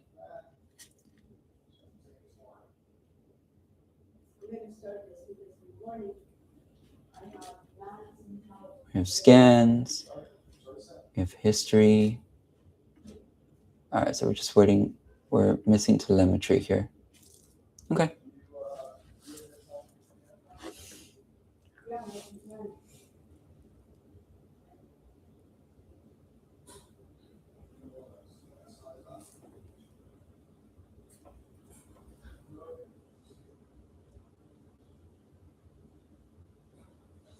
Can you believe this, guys? So 12.8 million secrets leaked.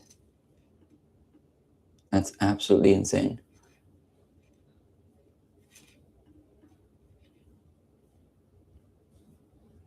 Pricing.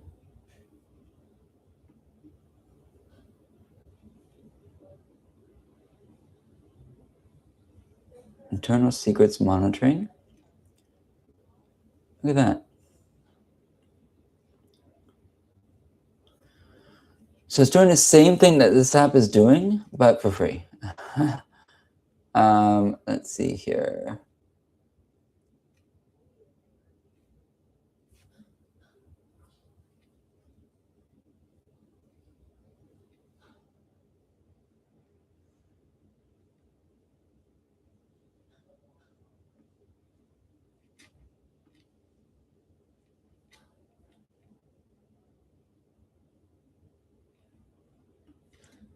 This year, software changed forever. 28 million new secrets detected in public GitHub commit in 2025. That is insane. Look at that chart. 29 million. Wow, and that's because everybody just started vibe coding in 2025. I can't imagine what it's going to be like in 2026. That's going to be insane.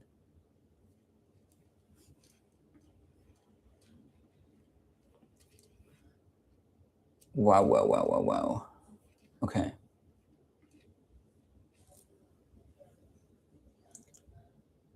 And this is showing really old data. It's much higher now.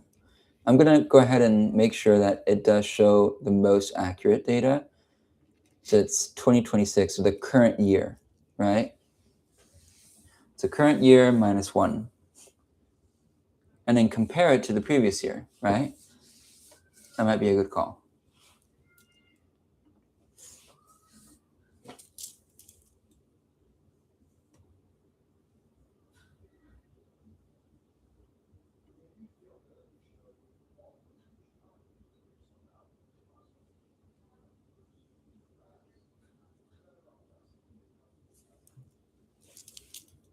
All right, so let's see here.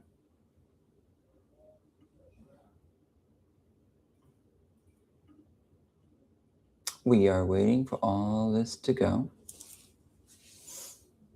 Wow, we are 2 hours in, and it's mostly because of this waiting period right here. It does take some time, unfortunately.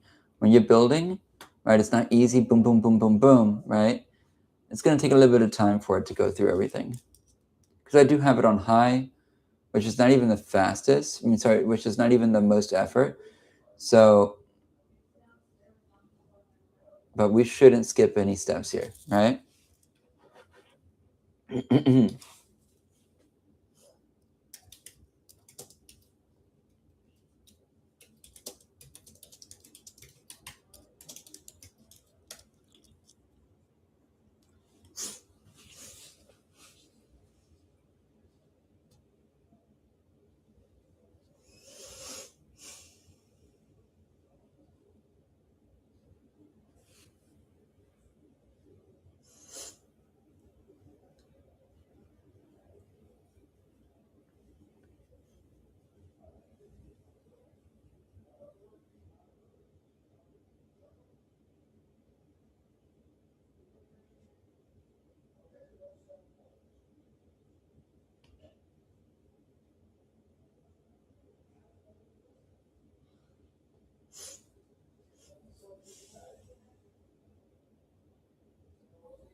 Yeah, this is the longest part, y'all. This takes time.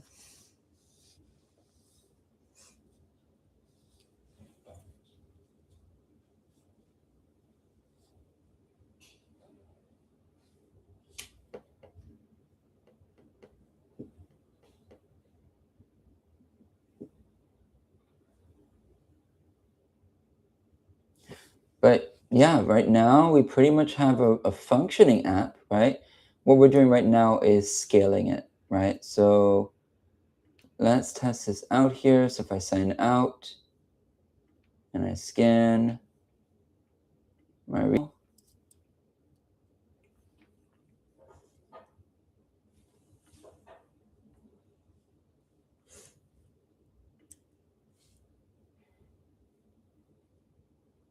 let's scan the foosball repo. Let's see here. Oops. Let's see how it pitches it. Now that we have that, your results are ready. Create a free account so to save the scan. Watch your security grade improve over time and check save scan. Create your free account.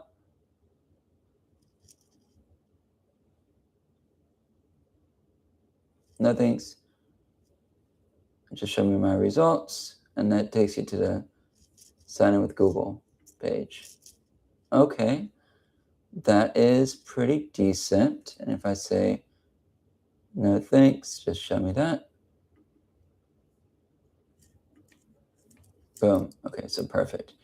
Now, if I found one that actually has issues, so if I go back here,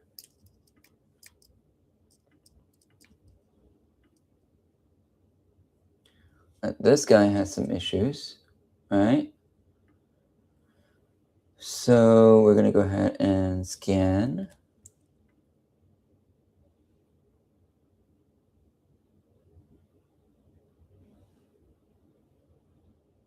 This is a long scan here. Now, keep in mind, we're not signed in yet.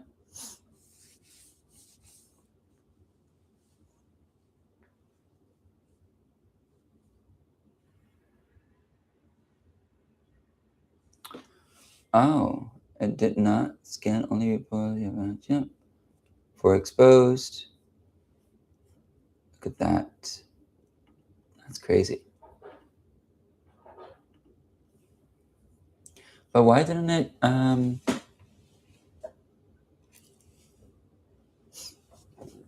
why did it not give me the pop-up?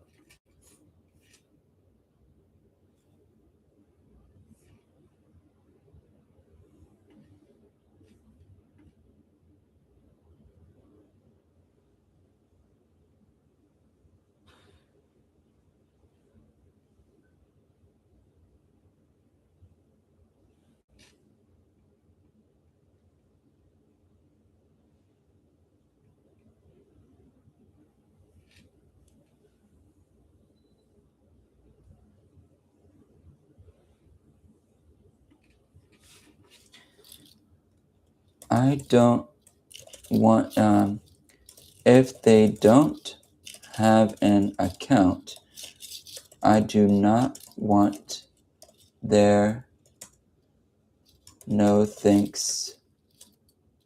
Just show my results. Choice to persist.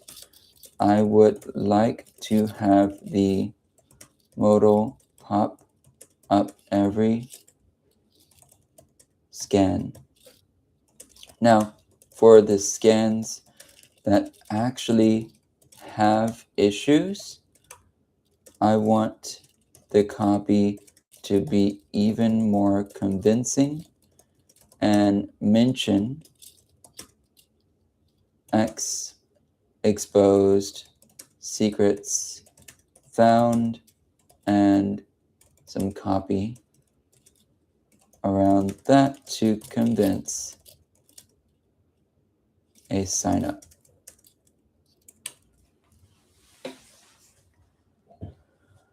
Okay, let's see here.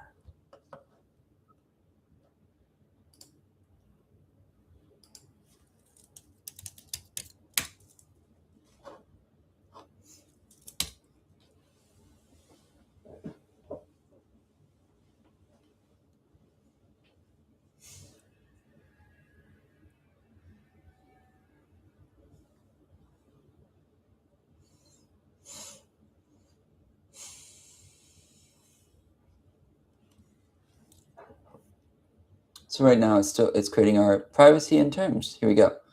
Privacy. Look at that. It's beautiful. I need to fix this. Now, of course, you'll want to go ahead and check your privacy, but let's see here.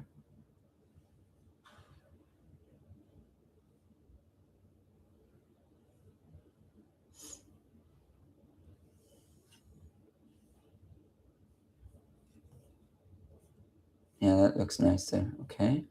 In terms of use,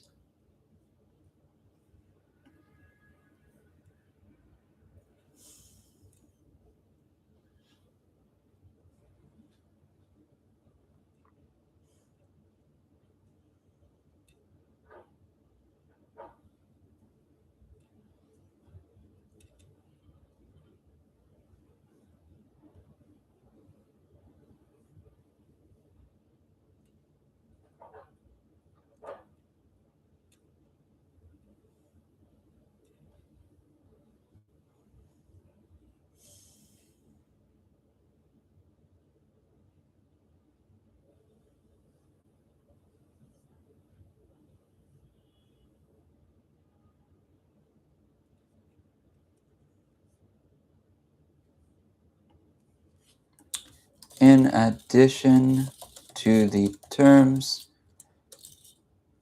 I'd like to add the ability to market,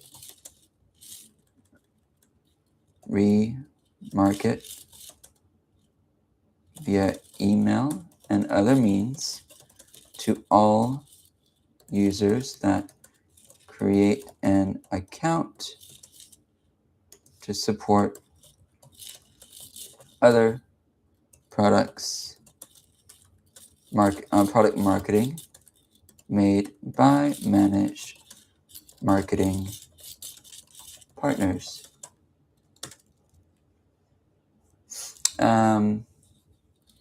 Also, please add,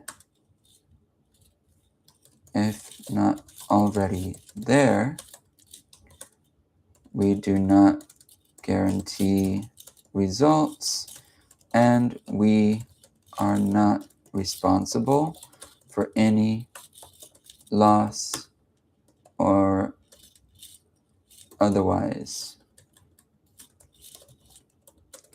So legalize this for me, please.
Okay, we're looking good.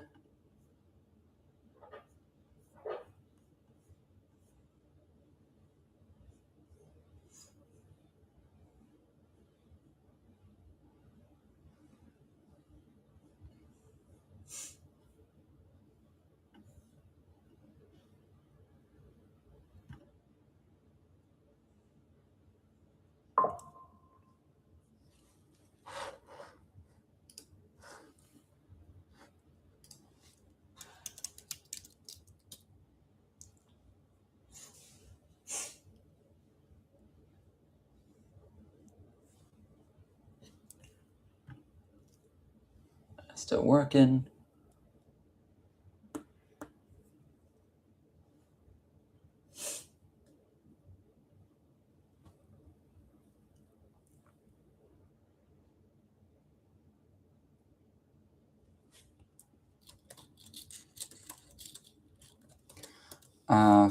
For those with no account, I'd like to be able to see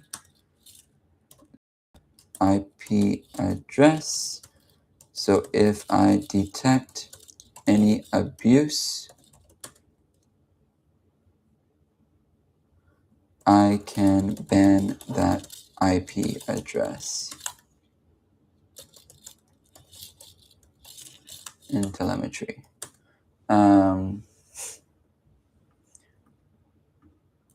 It would also be really cool to see where all the users are from, and if they are from USA, have a separate pie chart that shows which state they are in.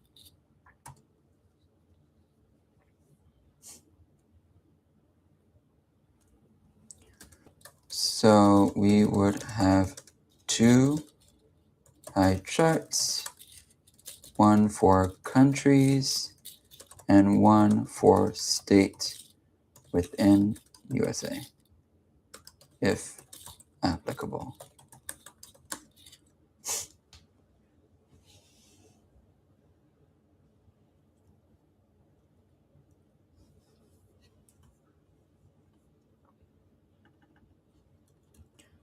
Let me do this.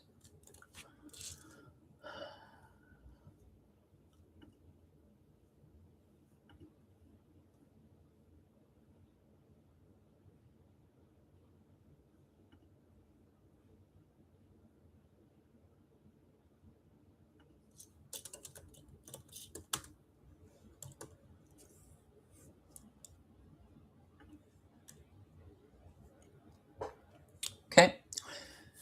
And it's getting everything set up there. Okay.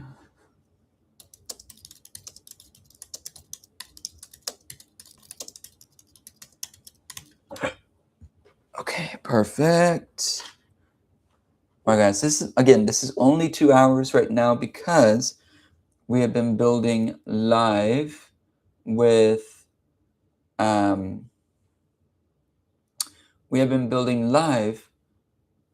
Claude, and Claude does take some time to get things done right now. So that's the only reason why. Otherwise, generally something like this, we made this in about an hour, right? An hour and a half. But we're just refining right now in the implementation phase. Now, after this phase, what we're going to go ahead and do is get it deployed so all of you guys can enjoy this app. Now, this app will also be hosted on my GitHub with a live link to it at 100-day AI challenge. At 100dayaichallenge.com/share/Savion. So if you have any questions or if you want to see this live, go to that website. But also put in the comments what you'd like to see in the next videos here, or if you have any questions about what we covered today. I'm going to go ahead and jump off the live now, just so that way this live is not too long. If you'd like to see the full end-to-end process, comment in the chat, and I'll make some longer videos as well, so that way you can understand how the deploy process works. But it's pretty much right now set up in my shell. Essentially, it's a script that automatically deploys it to Versal. So nothing really too interesting there, but if you want to dive deeper a little bit more into that and how I created that shell so it automates everything for me, I'd be happy to create a separate video on that. But guys, for now, have a wonderful day, and thanks again for viewing. My name is Savion. I'm an AI consultant with Managed Marketing Partners, and this was day 40 of the 100-day AI Build Challenge, where we actually built an app for our Vibe Coder community to ensure that their apps are kept safe and that their wallets are kept full. All right, guys, thank you so much again. And remember, your only limit with AI is your imagination. So think on, my friends. See you later. See you next time. See you tomorrow, same time.